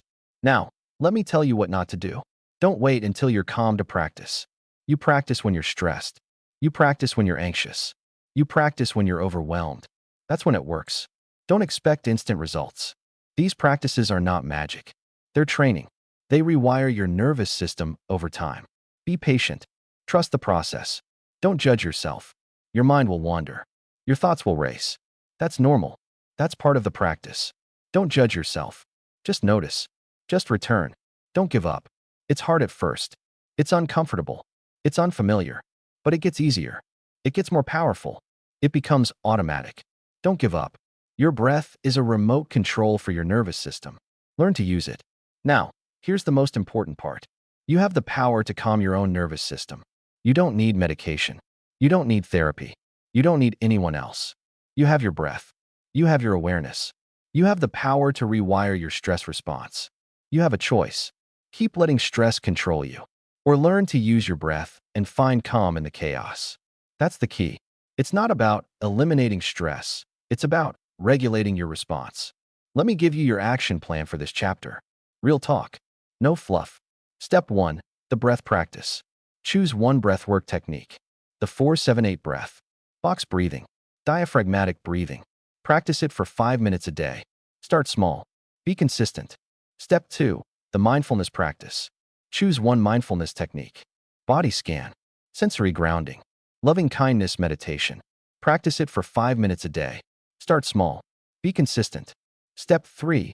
The stress intervention. When you feel stressed, use your tools. Breathe. Ground. Return to the present. Use your breath as a remote control for your stress response. Step 4. The ritual creation. Integrate your practice into your daily routine. Morning breath work. Evening mindfulness. A body scan before sleep. Create a ritual. Make it automatic. Step 5. The mantra. Say this to yourself. Your breath is a remote control for your nervous system. Learn to use it. I use my breath to calm my stress. I find calm in the chaos. Your breath is a remote control for your nervous system. Learn to use it. This is the 7th chapter. Breath and mindfulness. Stress is not just in your head. It's in your body. It's in your nervous system. It's in your breath. But you can rewire your stress response through breath work, through mindfulness, through simple, daily practices that calm your nervous system. Now, with your stress response rewired, we need to talk about the next pillar, movement, the medicine that works every time. Moving to chapter 8, movement, the medicine that works every time. And look, if this chapter just showed you how to use your breath to calm your stress, do yourself a favor and hit subscribe. Every week, more real talk for the person who's done letting stress control them and ready to take control. You're not just listening to an audiobook. You're rewiring your nervous system. Subscribe now. The best is yet to come. Chapter 8. Movement. The medicine that works every time. Let me ask you something real. What if I told you that there's a medicine that can prevent heart disease, diabetes, dementia, and depression? A medicine that preserves muscle, protects bone, boosts mood, and sharpens the brain. A medicine that has no side effects, costs nothing, and works every single time. Would you take it? Of course you would. It's exercise. It's the most powerful intervention for aging well. And you're probably not getting enough of it. In this chapter, you're going to learn why movement is medicine and how to take your dose every day. Let me tell you about the most powerful medicine you'll ever take. Exercise. Not a pill. Not a supplement. Not a procedure. Exercise. It's the most powerful intervention for aging well. It preserves muscle. It protects bone. It boosts mood. It sharpens the brain. It prevents disease. It extends life. Exercise is medicine. Take your dose daily. Say that again. Exercise is medicine. Take your dose daily. Here's the truth that might change everything. Exercise is not optional. It's medicine.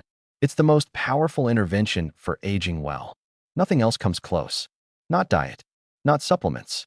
Not medication. Not even sleep. Exercise is the foundation. You don't need to run marathons. You don't need to be a gym rat. You don't need to be an athlete. You need to move consistently. Strength training, cardio, mobility, balance. A mix that works for you. Exercise is medicine. Take your dose daily. Let me give you a real-world example. Meet Marcus. Marcus is 57. He's been sedentary for years. He sits at a desk all day. He comes home and sits on the couch. He doesn't move. He doesn't exercise. He thinks he's fine. Marcus is losing muscle. He's losing bone density. He's gaining weight. He's tired. He's achy. He's foggy. He's depressed. He thinks it's just aging. He thinks there's nothing he can do. Now meet Sarah. Sarah is also 57. She used to be sedentary. She used to sit at a desk all day. She used to come home and sit on the couch. She used to think she was fine. But Sarah learned about exercise. She learned that it's medicine. She learned that she needed to take her dose every day. Sarah started moving. She started with walking, then strength training, then cardio, then mobility, then balance. She started small. She built gradually. She stayed consistent. Sarah has more energy. She's stronger. She's leaner. She's clearer. She's happier. She's healthier. She's thriving. Exercise is medicine. Take your dose daily. Now, let me explain what exercise does for your body. First, exercise preserves muscle. After age 30, you lose about 3 to 5% of your muscle mass per decade. This is called sarcopenia. It's natural, but it's not inevitable. Strength training preserves muscle. It builds muscle. It keeps you strong. It keeps you functional. It keeps you independent. Second, exercise protects bone. Bone density declines with age. This increases your risk of fractures. Falls are a leading cause of disability and death in older adults. Weight-bearing exercise protects bone. It builds bone density. It prevents fractures. It keeps you safe. Third, exercise boosts mood. Exercise releases endorphins. It reduces stress. It reduces anxiety. It reduces depression. It boosts mood. It's one of the most effective treatments for mental health issues. It's not just physical. It's emotional. Fourth, exercise sharpens the brain. Exercise increases blood flow to the brain. It promotes neuroplasticity. It protects against cognitive decline. It reduces the risk of dementia. It sharpens your mind. It keeps you sharp. Fifth, exercise prevents disease. Exercise reduces the risk of heart disease, diabetes, cancer, and many other chronic conditions. It's the most powerful tool for disease prevention. It's not just about longevity. It's about health span. It's about living well, not just living long. Exercise is medicine. Take your dose daily. Now, let me tell you how to build your movement protocol. Step 1. Strength training. Strength training is non-negotiable. It preserves muscle. It protects bone. It boosts metabolism. It prevents falls. You need to do it. Start with bodyweight exercises. Squats, push-ups, lunges, planks. Progress to weights, dumbbells, resistance bands, machines. Aim for 2 to 3 sessions per week. Focus on all major muscle groups.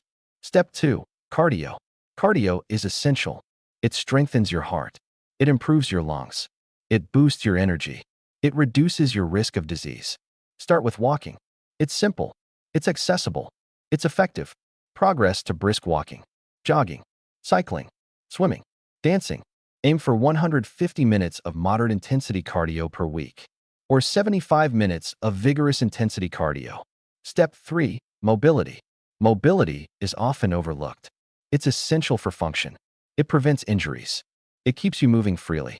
It maintains your range of motion. Stretch regularly. Do dynamic stretches before exercise. Do static stretches after exercise. Practice yoga. Practice Pilates. Aim for daily mobility work. Even 10 minutes a day makes a difference. Step 4. Balance. Balance is critical for preventing falls. Falls are a leading cause of disability and death in older adults. You need to work on your balance. Practice standing on one foot. Practice walking heel to toe. Practice Tai Chi. Practice balance exercises. Aim for daily balance work. It's simple. It's effective. It's life-saving. Exercise is medicine. Take your dose daily. Now, let me tell you how to stay consistent. Step 1. Start small. Don't try to do everything at once. Start small. 1 walk a day. 1 strength session a week. 1 mobility practice a day. Start small. Build gradually. Step 2. Find what you enjoy. Exercise doesn't have to be a chore. Find what you enjoy. Walking in nature. Dancing. Swimming. Cycling. Yoga. Tennis. Find what brings you joy. You'll stick with it. Step 3. Schedule it. Treat exercise like an appointment. Schedule it in your calendar. Protect that time. Don't let anything else intrude. It's non-negotiable. It's medicine. Step 4. Track your progress. Track your workouts. Write them down. Use an app. Use a journal. See your progress. It's motivating.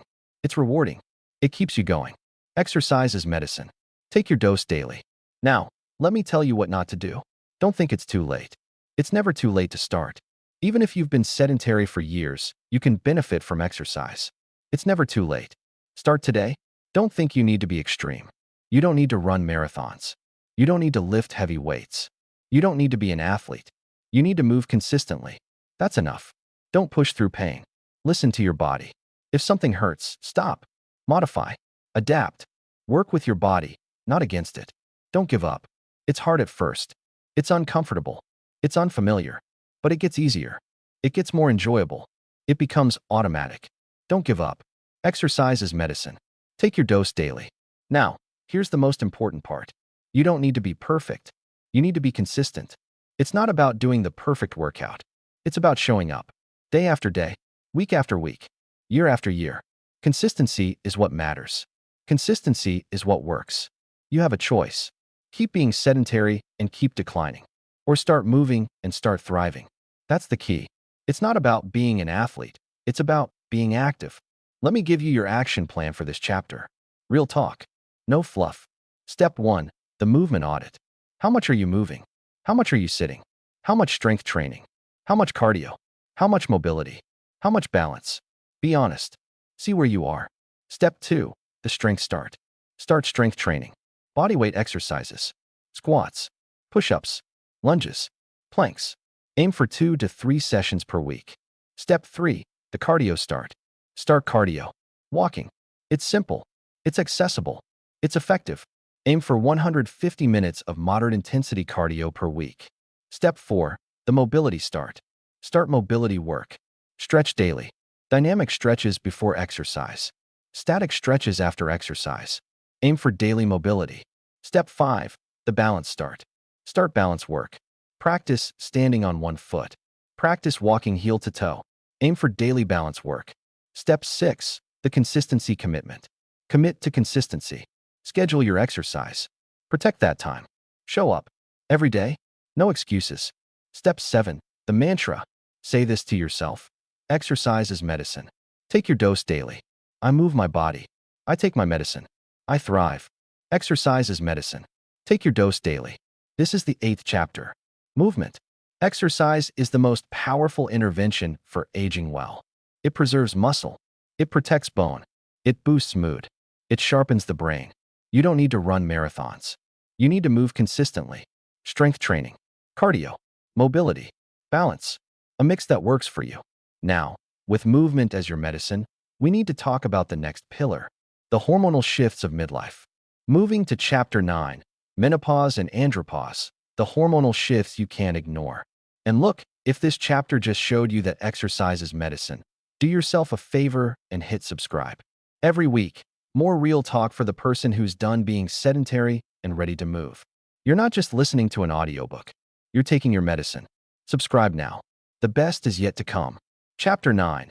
Menopause and andropause. The hormonal shifts you can't ignore. Let me ask you something real. Have you felt like your body has been taken over by an alien? The hot flashes. The night sweats. The weight that won't budge. The libido that disappeared. The mood swings that come out of nowhere.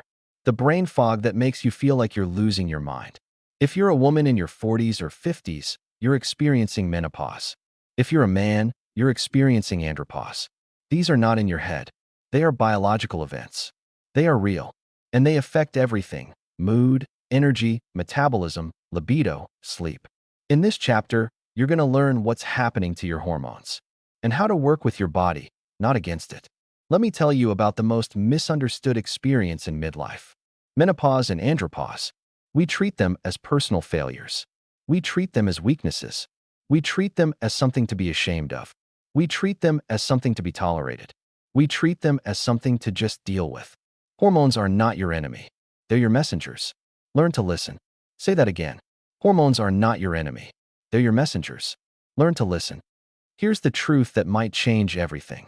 Menopause and andropause are real. They are biological events, not personal failures. They affect everything: mood, energy, metabolism, libido, sleep. They are not in your head. They are in your body. They are in your hormones. The right approach is not just deal with it. It's understanding what's happening and taking strategic action. Hormone replacement. Lifestyle changes. Support. Hormones are not your enemy. They're your messengers. Learn to listen. Let me give you a real-world example. Meet Marcus. Marcus is 58. He's been feeling off for years. Low energy, low libido, weight gain, mood swings, brain fog. He thought it was just aging. He thought there was nothing he could do. He thought he just had to accept it. Marcus didn't know about andropause. He didn't know his testosterone was declining. He didn't know it was treatable. He suffered in silence. He accepted the decline. Now meet Sarah. Sarah is also 58. She's also been feeling off. Hot flashes, night sweats, weight gain, mood swings, brain fog. She thought it was just aging. She thought there was nothing she could do. She thought she just had to accept it. But Sarah learned about menopause. She learned about hormonal shifts. She learned about hormone replacement therapy. She learned that she had options. Sarah sought help. She got her hormones tested. She started hormone replacement therapy. She made lifestyle changes. She got support. She reclaimed her vitality. Hormones are not your enemy. They're your messengers. Learn to listen. Now, let me explain what's happening to your hormones. For women, menopause. Menopause is the permanent end of menstruation. It's a natural biological event. It happens because your ovaries stop producing estrogen and progesterone. Perimenopause is the transition period leading up to menopause. It can last for years. It's when your hormones start fluctuating. It's when symptoms begin. Common symptoms include hot flashes, night sweats, mood swings, brain fog, weight gain, sleep disruption, vaginal dryness, low libido, joint pain, fatigue. These symptoms are not in your head. They are biological. They are real. They are treatable. For men, andropause. Andropause is the gradual decline of testosterone in men. It's a natural biological event. It happens because your testes produce less testosterone as you age. Unlike menopause, andropause is gradual. It happens over decades. It's less dramatic, but it's just as real. Common symptoms include low energy, low libido, weight gain, mood swings, brain fog, sleep disruption, loss of muscle mass, depression, fatigue. These symptoms are not in your head. They are biological. They are real. They are treatable. Hormones are not your enemy. They're your messengers. Learn to listen. Now, let me tell you how to address hormonal shifts. Step 1. Get tested. You can't address what you don't measure. Get your hormones tested. For women, estrogen, progesterone, testosterone, thyroid, cortisol. For men, testosterone, estrogen, thyroid, cortisol. Get the data. Know where you stand. Step 2. Explore hormone replacement therapy. Hormone replacement therapy can be life-changing. For women, estrogen and progesterone can relieve menopausal symptoms. For men, testosterone can relieve andropausal symptoms. Hormone replacement therapy is not for everyone. It has risks. It has benefits. It's a personal decision. Work with a practitioner who understands midlife hormones. Explore your options. Step 3. Optimize lifestyle. Lifestyle changes can support hormonal balance. Nutrition, protein, healthy fats, fiber, minimal sugar. Exercise, strength training, cardio, mobility, balance. Sleep, prioritize quality sleep. Stress management, breath work, mindfulness, connection. These support your hormones. They amplify the benefits of treatment. Step 4. Get support. You don't have to go through this alone. Seek support. Talk to friends. Join a community. Work with a therapist. Connect with others who understand. You are not alone. You don't have to suffer in silence. Hormones are not your enemy. They're your messengers. Learn to listen. Now, let me tell you what not to do. Don't just deal with it. You don't have to suffer. You don't have to accept decline. You have options. You have choices. You have the power to change. Don't ignore the symptoms. They won't go away. They'll get worse. Ignoring is not a strategy. It's avoidance. Face the symptoms. Address them. Get help. Don't be ashamed. Menopause and andropause are normal. They're natural. They're not failures. They're transitions. You're not broken. You're changing. Embrace it. Don't let anyone dismiss you. If a doctor tells you it's normal and to just deal with it, find a new doctor. You deserve a practitioner who takes you seriously, who understands midlife hormones, who offers solutions. Hormones are not your enemy. They're your messengers. Learn to listen. Now, here's the most important part. You are not broken. You are changing. Your hormones are not failing you. They're changing. Your body is not betraying you. It's transitioning. You're not in decline. You're in transformation. You have a choice. Keep suffering in silence, or learn to work with your hormones and reclaim your vitality. That's the key. It's not about stopping the change. It's about navigating it. Let me give you your action plan for this chapter. Real talk. No fluff. Step 1. The hormone test. Get your hormones tested. For women, estrogen, progesterone, testosterone, thyroid, cortisol. For men, testosterone, estrogen, thyroid, cortisol. Get the data. Know where you stand. Step 2. The HRT exploration. Explore hormone replacement therapy. Work with a practitioner who understands midlife hormones. Discuss the risks and benefits. Make an informed decision. Step 3. The lifestyle optimization. Optimize your lifestyle. Nutrition, protein, healthy fats, fiber, minimal sugar. Exercise, strength training, cardio, mobility, balance. Sleep. Prioritize quality sleep. Stress management. Breath work, mindfulness, connection. Step 4. The support connection. Get support. Talk to friends. Join a community. Work with a therapist. Connect with others who understand. You don't have to go through this alone. Step 5. The mantra. Say this to yourself. Hormones are not your enemy. They're your messengers. Learn to listen. I listen to my hormones. I work with my body. I reclaim my vitality. Hormones are not your enemy. They're your messengers. Learn to listen. This is the 9th chapter. Menopause and andropause. Menopause and andropause are real. They are biological events, not personal failures. They affect everything: mood, energy, metabolism, libido, sleep. The right approach is not just deal with it. It's understanding what's happening and taking strategic action. Hormone replacement. Lifestyle changes. Support. Now, with your hormones understood, we need to talk about the final step. The 90-day midlife reset, your action plan. Moving to Chapter 10, the 90-day midlife reset, your action plan. And look, if this chapter just showed you how to work with your hormones, do yourself a favor and hit subscribe. Every week, more real talk for the person who's done suffering in silence and ready to take action. You're not just listening to an audiobook. You're reclaiming your vitality. Subscribe now. The best is yet to come. Chapter 10. The 90-day midlife reset, your action plan. Let me ask you something real. What if you could change your life in 90 days? Not a complete overhaul. Not a radical transformation. Just consistent, small changes that compound over time. What if you could have more energy, better sleep, less inflammation, balanced hormones, and a calmer mind? In just 90 days. You can. The science is clear. The knowledge is in your hands. Now it's time to act. In this final chapter, you're going to get your 90-day midlife reset. Week by week, day by day, small, consistent actions that compound.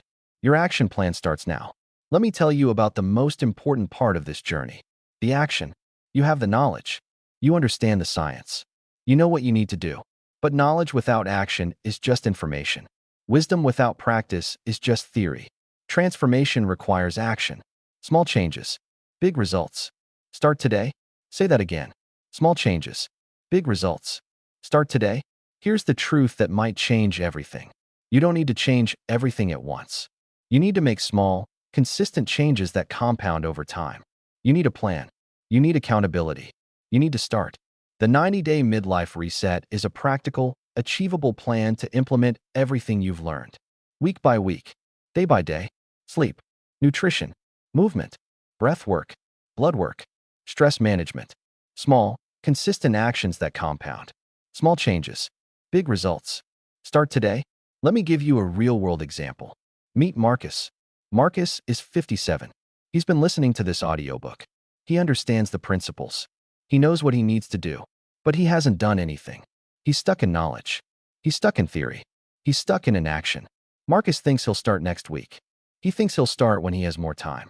He thinks he'll start when he feels more motivated. He's waiting for the perfect moment. Marcus is going to stay stuck because there is no perfect moment. There is only now. Now meet Sarah. Sarah is also 57. She's also been listening to this audiobook. She also understands the principles. She also knows what she needs to do. But Sarah took action. She started the 90-day reset. She made small, consistent changes. She tracked her progress. She stayed accountable. Sarah transformed her life in 90 days. Not because she did anything radical, because she did small things consistently. Every day, she started. Small changes, big results. Start today. Now, let me give you the 90-day midlife reset. Week 1, foundation. Your first week is about establishing the foundation. Sleep, nutrition, and movement. The non-negotiables. Daily protocol. Sleep, 7 to 8 hours. Consistent schedule. No screens 1 hour before bed. Nutrition. Protein at every meal.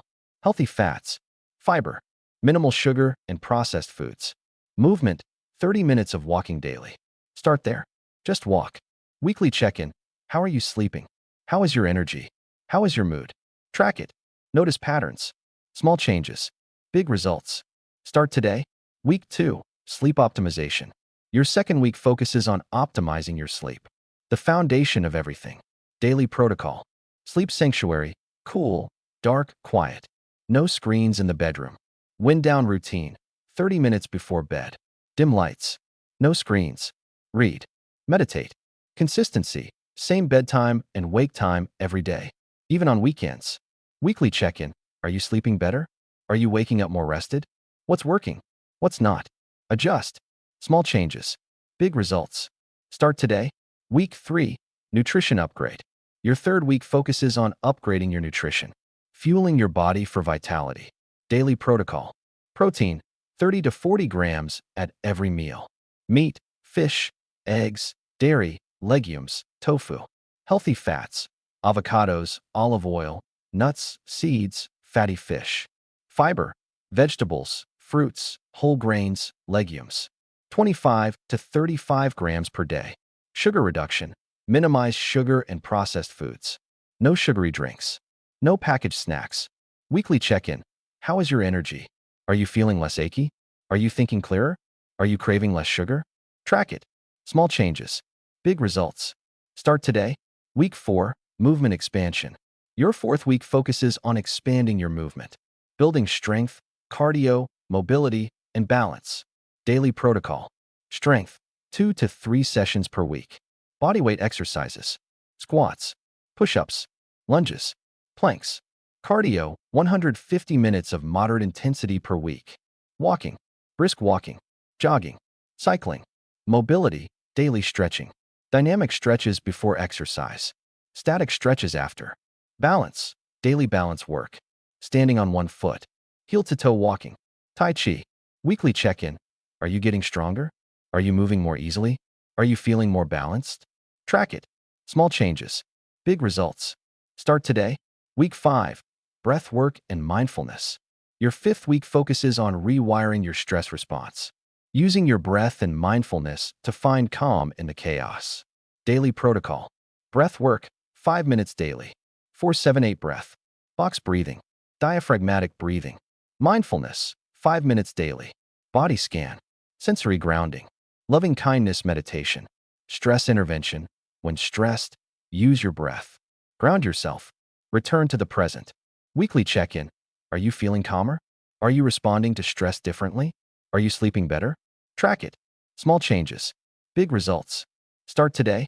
Week 6. Blood work and hormones.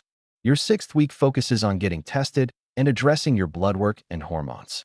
Daily protocol. Blood work. Schedule comprehensive blood work.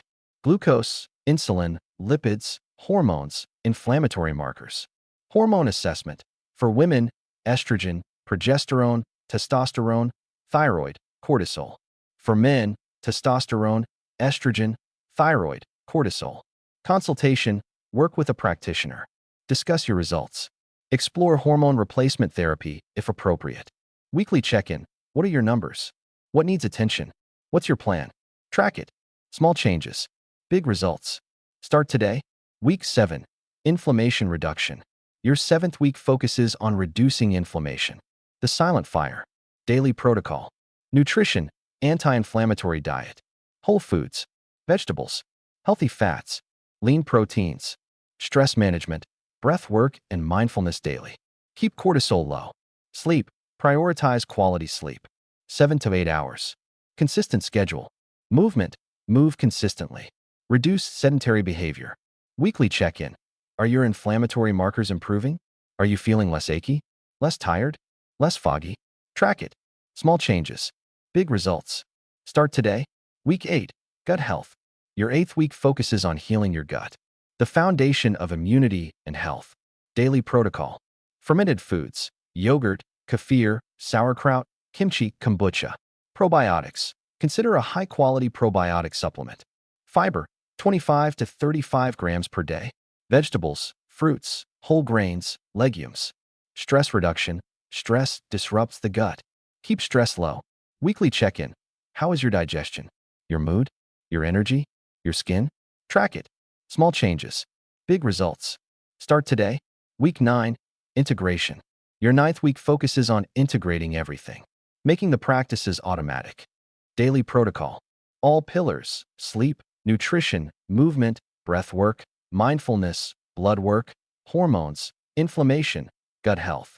Consistency. Stay consistent. Don't let perfectionism get in the way. Adaptation. Listen to your body. Adjust as needed. Find what works for you. Weekly check-in. How are you feeling?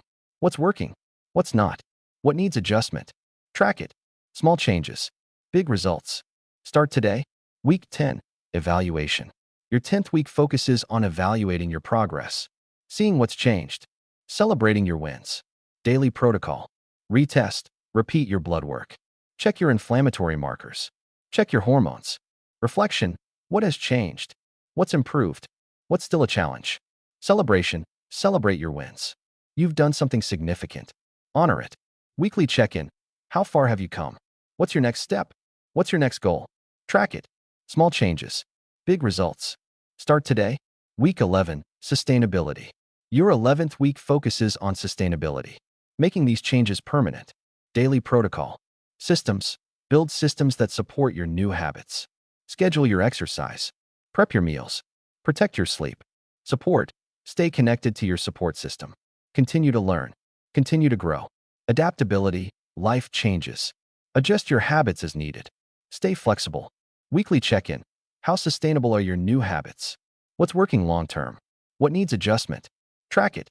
Small changes. Big results. Start today. Week 12. The new normal. Your final week is about integration.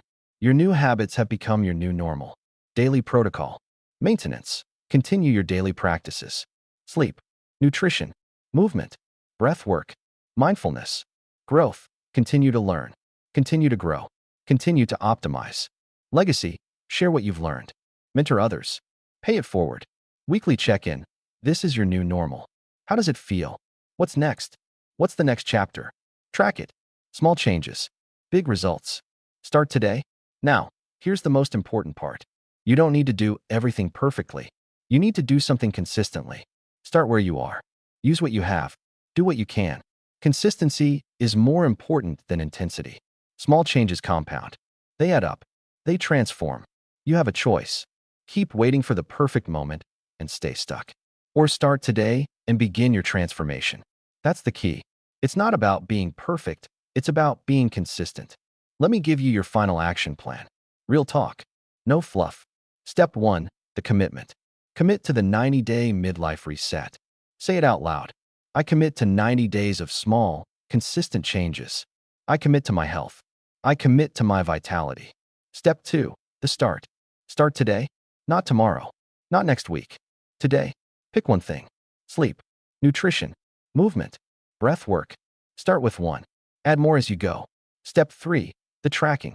Track your progress. Write it down. Use a journal. Use an app. See your progress. It's motivating. It's rewarding. It keeps you going. Step 4. The support. Get support.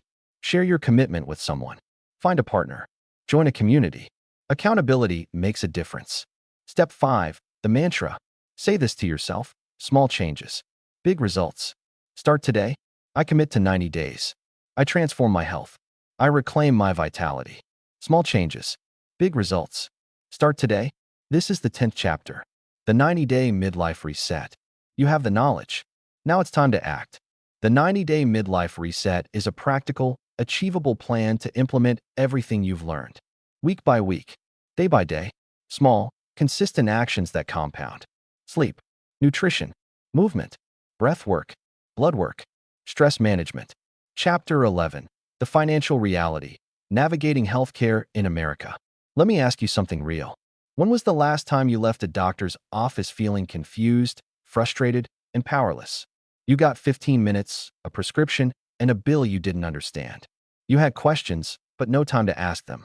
You had concerns, but no one to address them. You felt like just another number in a system that doesn't care. Healthcare in America is complicated and expensive. It's designed to be confusing. It's designed to make you feel powerless. But here's the truth that changes everything. You can navigate the system. You just need the right tools. In this chapter, you're going to learn how to advocate for yourself, how to understand your insurance, how to find affordable options, and how to get the care you deserve without going broke. Let me tell you about the most frustrating part of healing yourself. The healthcare system. It's not designed for you. It's designed for profit. It's designed for efficiency. It's designed for the insurance companies. It's designed for the hospitals. It's designed for the pharmaceutical companies. You can navigate the system. You just need the right tools. Here's the truth that might hurt. Healthcare in America is complicated and expensive. Most people feel overwhelmed and powerless. They don't know how to advocate for themselves. They don't know how to afford what they need. They don't know how to navigate the system. But you can navigate the system. You can learn to advocate for yourself. You can find affordable options. You can make strategic choices. You can navigate the system. You just need the right tools. Let me give you a real-world example. Meet Marcus. Marcus is 58. He's got health issues. He needs care. He has insurance. He thinks he's covered. He thinks he's safe. Marcus goes to the doctor. He gets a prescription. He gets a bill. He doesn't understand the bill. He doesn't understand his insurance. He doesn't know what's covered. He doesn't know what's not. He feels powerless. He pays what he's told. He doesn't question. He doesn't advocate. He's a victim of the system. Marcus is going broke on healthcare. He's stressed. He's anxious. He's avoiding care. He's getting sicker. He's trapped. Now meet Sarah. Sarah is also 58. She also has health issues. She also needs care. She also has insurance. But Sarah knows how to navigate the system. She knows how to advocate for herself. She knows how to find affordable options. Sarah asks questions. She reviews her bills. She challenges charges. She shops around for care. She uses health savings accounts. She finds affordable supplements. She knows her rights. She's a participant in the system, not a victim. Sarah is getting the care she needs. She's not going broke. She's not stressed. She's not avoiding care. She's thriving. You can navigate the system. You just need the right tools. Now, let me explain how the system works. First, understand your insurance. You need to understand your insurance. What's covered? What's not? What's your deductible? What's your copay? What's your out-of-pocket maximum? What's in network? What's out of network? You can't navigate the system if you don't know the rules. Get your insurance documents. Read them. Call your insurance company. Ask questions. Understand your coverage. It's your money. It's your health. You need to know. Second, shop around for care. Not all care is created equal. Not all care costs the same. You can shop around. You can compare prices.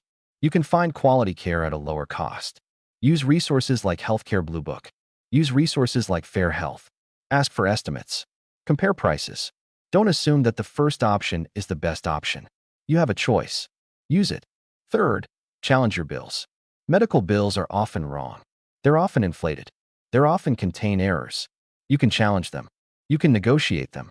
You can reduce them. Review your bills. Look for errors. Challenge charges that don't make sense. Ask for itemized bills. Negotiate payment plans. Ask for discounts. You have power. Use it. Fourth, use health savings accounts. If you have a high deductible health plan, you can use a health savings account. It's tax advantaged. It's triple tax-free. Money goes in tax-free. It grows tax-free. It comes out tax-free for qualified medical expenses. Max out your HSA. Use it for medical expenses. Invest it for growth. It's one of the best retirement tools available. Don't leave it on the table. You can navigate the system. You just need the right tools. Now, let me tell you how to advocate for yourself. Step 1. Come prepared. Don't go to appointments unprepared. Write down your symptoms. Write down your questions. Write down your concerns. Bring your data. Bring your list. Advocate for yourself. Don't let them rush you. Step 2. Ask questions. Ask questions. Why? What are the alternatives? What are the risks? What are the benefits? What would happen if I did nothing? How much does this cost? Is there a cheaper option? Is there a generic option? Ask. Don't assume. Don't accept. Ask. Step 3. Get a second opinion. If something doesn't feel right, get a second opinion. If a diagnosis feels wrong, get a second opinion. If a treatment plan doesn't resonate, get a second opinion. You have a right to more than one perspective. Use it. Step 4. Don't be afraid to switch. If your doctor dismisses you, switch. If your doctor doesn't listen, switch. If your doctor doesn't respect you, switch. You deserve a doctor who sees you as a partner, not a patient. You deserve a doctor who respects you.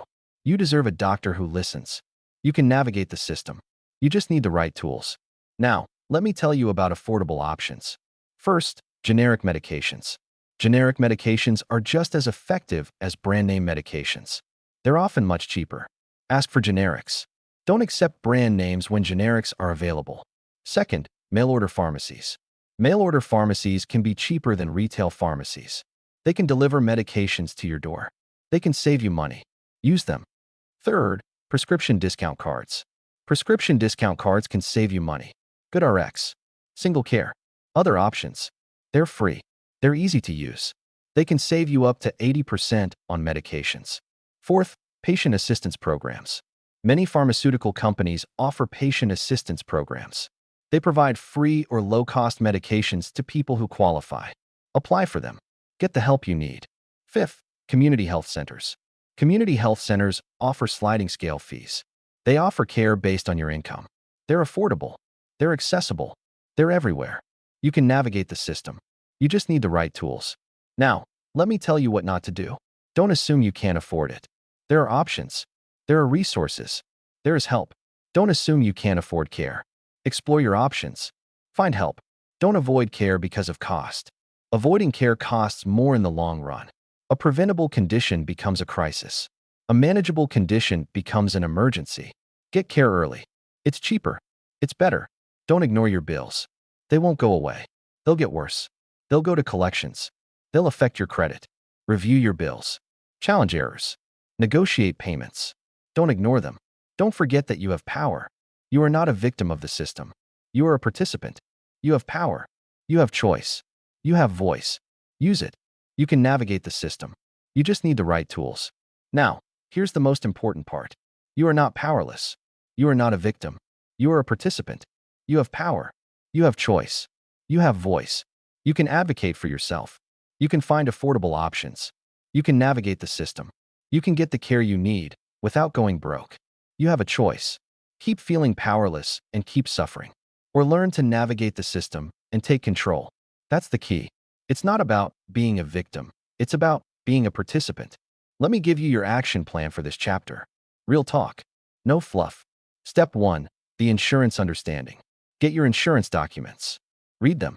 Call your insurance company. Ask questions. Understand your coverage. Know your deductible. Know your copay. Know your out-of-pocket maximum. Know your network. Step 2. The care shopping practice. Shop around for care. Compare prices. Ask for estimates. Use resources like Healthcare Blue Book. Find quality care at a lower cost. You have a choice. Use it. Step 3. The bill review practice. Review your medical bills. Look for errors. Challenge charges that don't make sense. Ask for itemized bills. Negotiate payment plans. Ask for discounts. You have power. Use it. Step 4. The HSA maximization. If you have a high deductible health plan, max out your HSA. It's tax-advantaged. It's triple tax-free. Use it for medical expenses. Invest it for growth. Don't leave it on the table. Step 5. The advocacy practice. Come prepared to appointments. Ask questions. Get second opinions. Don't be afraid to switch doctors. Advocate for yourself. You are a participant, not a victim. Step 6. The mantra. Say this to yourself. You can navigate the system. You just need the right tools. I understand my insurance. I shop for care. I review my bills. I advocate for myself. I take control. You can navigate the system. You just need the right tools. This is the 11th chapter. The financial reality of healthcare in America. Healthcare in America is complicated and expensive. Most people feel overwhelmed and powerless. But you can navigate the system. You can learn to advocate for yourself. You can find affordable options. You can make strategic choices. Now, with the financial reality understood, we need to talk about the final step. Mentoring the next generation, your legacy of vitality. Moving to Chapter 12. Mentoring the next generation, your legacy of vitality. And look, if this chapter just showed you how to navigate the healthcare system, do yourself a favor and hit subscribe. Every week, more real talk for the person who's done feeling powerless and ready to take control. You're not just listening to an audiobook. You're taking control of your health. Subscribe now. The best is yet to come. Chapter 12. Mentoring the next generation, your legacy of vitality. Let me ask you something real. What will you leave behind? Not your money, not your possessions, not your achievements. What will you leave behind that matters? Your wisdom, your experience, your lessons, your healing. The final act of healing yourself is sharing what you've learned. Mentoring the next generation. Passing on the wisdom you've gained. Leaving a legacy of vitality. In this final chapter, you're going to learn how to find your voice as a mentor, how to share your wisdom, how to support others, how to leave a legacy that outlives you. Let me tell you about the most important part of healing yourself. Sharing what you've learned. You've been through a journey. You've faced challenges. You've overcome obstacles. You've learned lessons. You've gained wisdom. You've healed. Your healing is not just for you. It's for those who come after. Say that again. Your healing is not just for you. It's for those who come after. Here's the truth that might change everything. The final act of healing yourself is sharing what you've learned. Mentoring the next generation. Passing on the wisdom you've gained. Leaving a legacy of vitality. Your experience is valuable. Your lessons matter. Your struggles and triumphs can guide others. You have something to offer that no one else can. You have a unique perspective. You have a unique voice. You have a unique story. Your healing is not just for you. It's for those who come after. Let me give you a real-world example. Meet Marcus. Marcus is 60.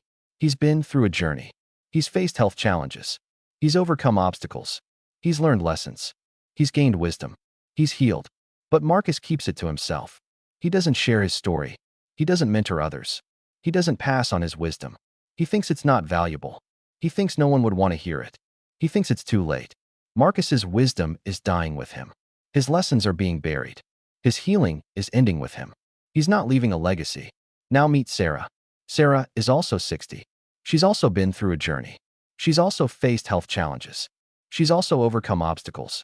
She's also learned lessons. She's also gained wisdom. She's also healed. But Sarah shares her story. She mentors others. She passes on her wisdom. She knows that her healing is not just for her. It's for those who come after. Sarah is leaving a legacy. She's touching lives. She's making a difference. She's paying it forward. Her healing is multiplying. Your healing is not just for you. It's for those who come after. Now, let me explain why mentoring matters. First, your experience is unique. No one has lived your life. No one has faced your challenges. No one has learned your lessons. You have a perspective that no one else has. You have wisdom that no one else can offer. Second, your struggles can guide others. Your struggles are not just for you. They can guide others. They can show others that it's possible to overcome. They can give others hope. They can give others courage. Third, your triumphs can inspire others. Your triumphs are not just for you. They can inspire others. They can show others what's possible. They can motivate others to take action. They can give others a roadmap. Fourth, your healing can multiply. When you share what you've learned, your healing multiplies. It doesn't just end with you. It spreads to others. It continues to grow. It leaves a legacy. Your healing is not just for you. It's for those who come after. Now, let me tell you how to find your voice as a mentor. Step 1. Claim your story. Your story is valuable. Your journey is meaningful. Your lessons are important. Claim them. Own them. Don't dismiss them. Don't minimize them. Don't think they don't matter. They do. Step 2. Find your audience. Who needs to hear your story? Who could benefit from your wisdom? Who is going through what you went through? Find your audience. They're out there. They need you. Step 3. Share your wisdom. Share what you've learned. Write it down. Speak it out. Share it with friends. Share it with family. Share it with community. Share it with the world. Don't keep it to yourself. Step 4. Be present. Mentoring is not just about sharing wisdom. It's about being present. It's about listening. It's about supporting. It's about being there. Be present for others. Be a witness to their journey. Be a guide for their path. Your healing is not just for you. It's for those who come after. Now, let me tell you how to mentor others.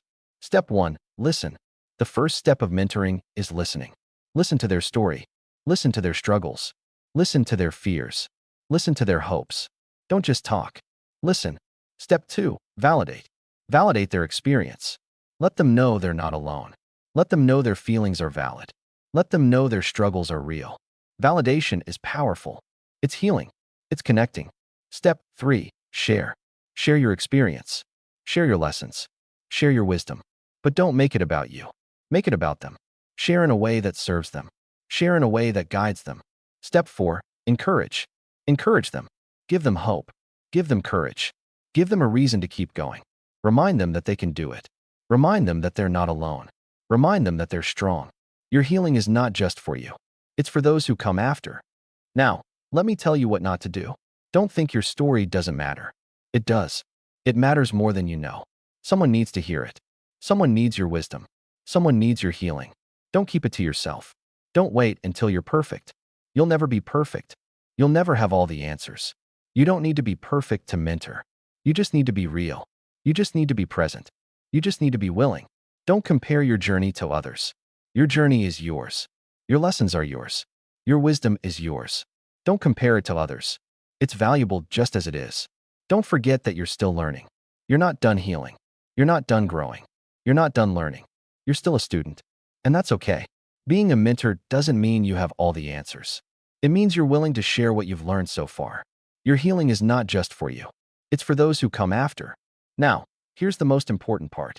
Your legacy is not about what you leave behind. It's about what you build into others. You can't take your money with you. You can't take your possessions. You can't take your achievements. But you can leave your wisdom.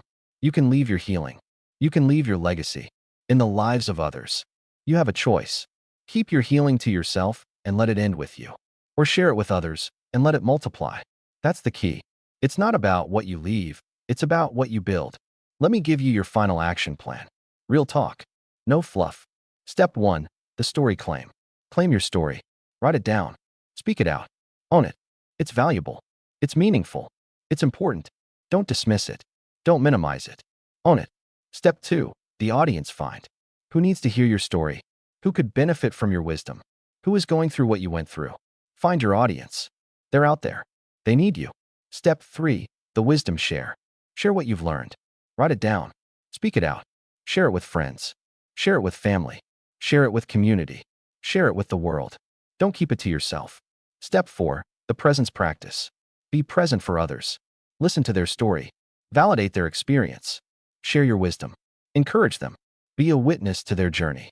Be a guide for their path. Step 5. The legacy commitment. Commit to leaving a legacy. Commit to mentoring others. Commit to sharing your healing. Commit to paying it forward. Your healing is not just for you. It's for those who come after. Step 6. The mantra. Say this to yourself. Your healing is not just for you. It's for those who come after. I share my story. I mentor others. I leave a legacy of vitality. Your healing is not just for you. It's for those who come after. This is the final chapter. Mentoring the next generation. The final act of healing yourself is sharing what you've learned. Mentoring the next generation. Passing on the wisdom you've gained. Leaving a legacy of vitality. Your experience is valuable. Your lessons matter. Your struggles and triumphs can guide others. You have something to offer that no one else can. And look, if this journey just showed you how to heal yourself and leave a legacy, do yourself a favor and hit subscribe.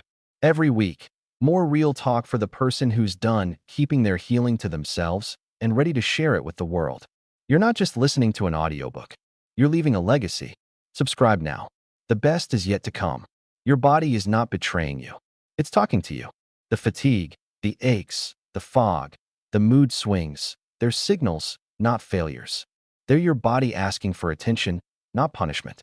The problem is that most of us were never taught how to read these signals. But now you know. You know how to listen. You know how to act. You know how to heal. You are the CEO of your own wellness. You don't have to depend on anyone, but you also don't have to do it alone. You can seek help. You can build a team. You can navigate the system. You can take charge. This is the midlife revolution. Not about fighting your body. About working with it. Not about pretending you're 25. About being the best version of who you are now. You have the tools. You have the knowledge. You have the plan. Now go. Heal yourself. Live your vitality. Leave your legacy. And look, if this journey just showed you how to heal yourself, do yourself a favor and hit subscribe. Every week, more real talk for the person who's done ignoring the signals and ready to listen.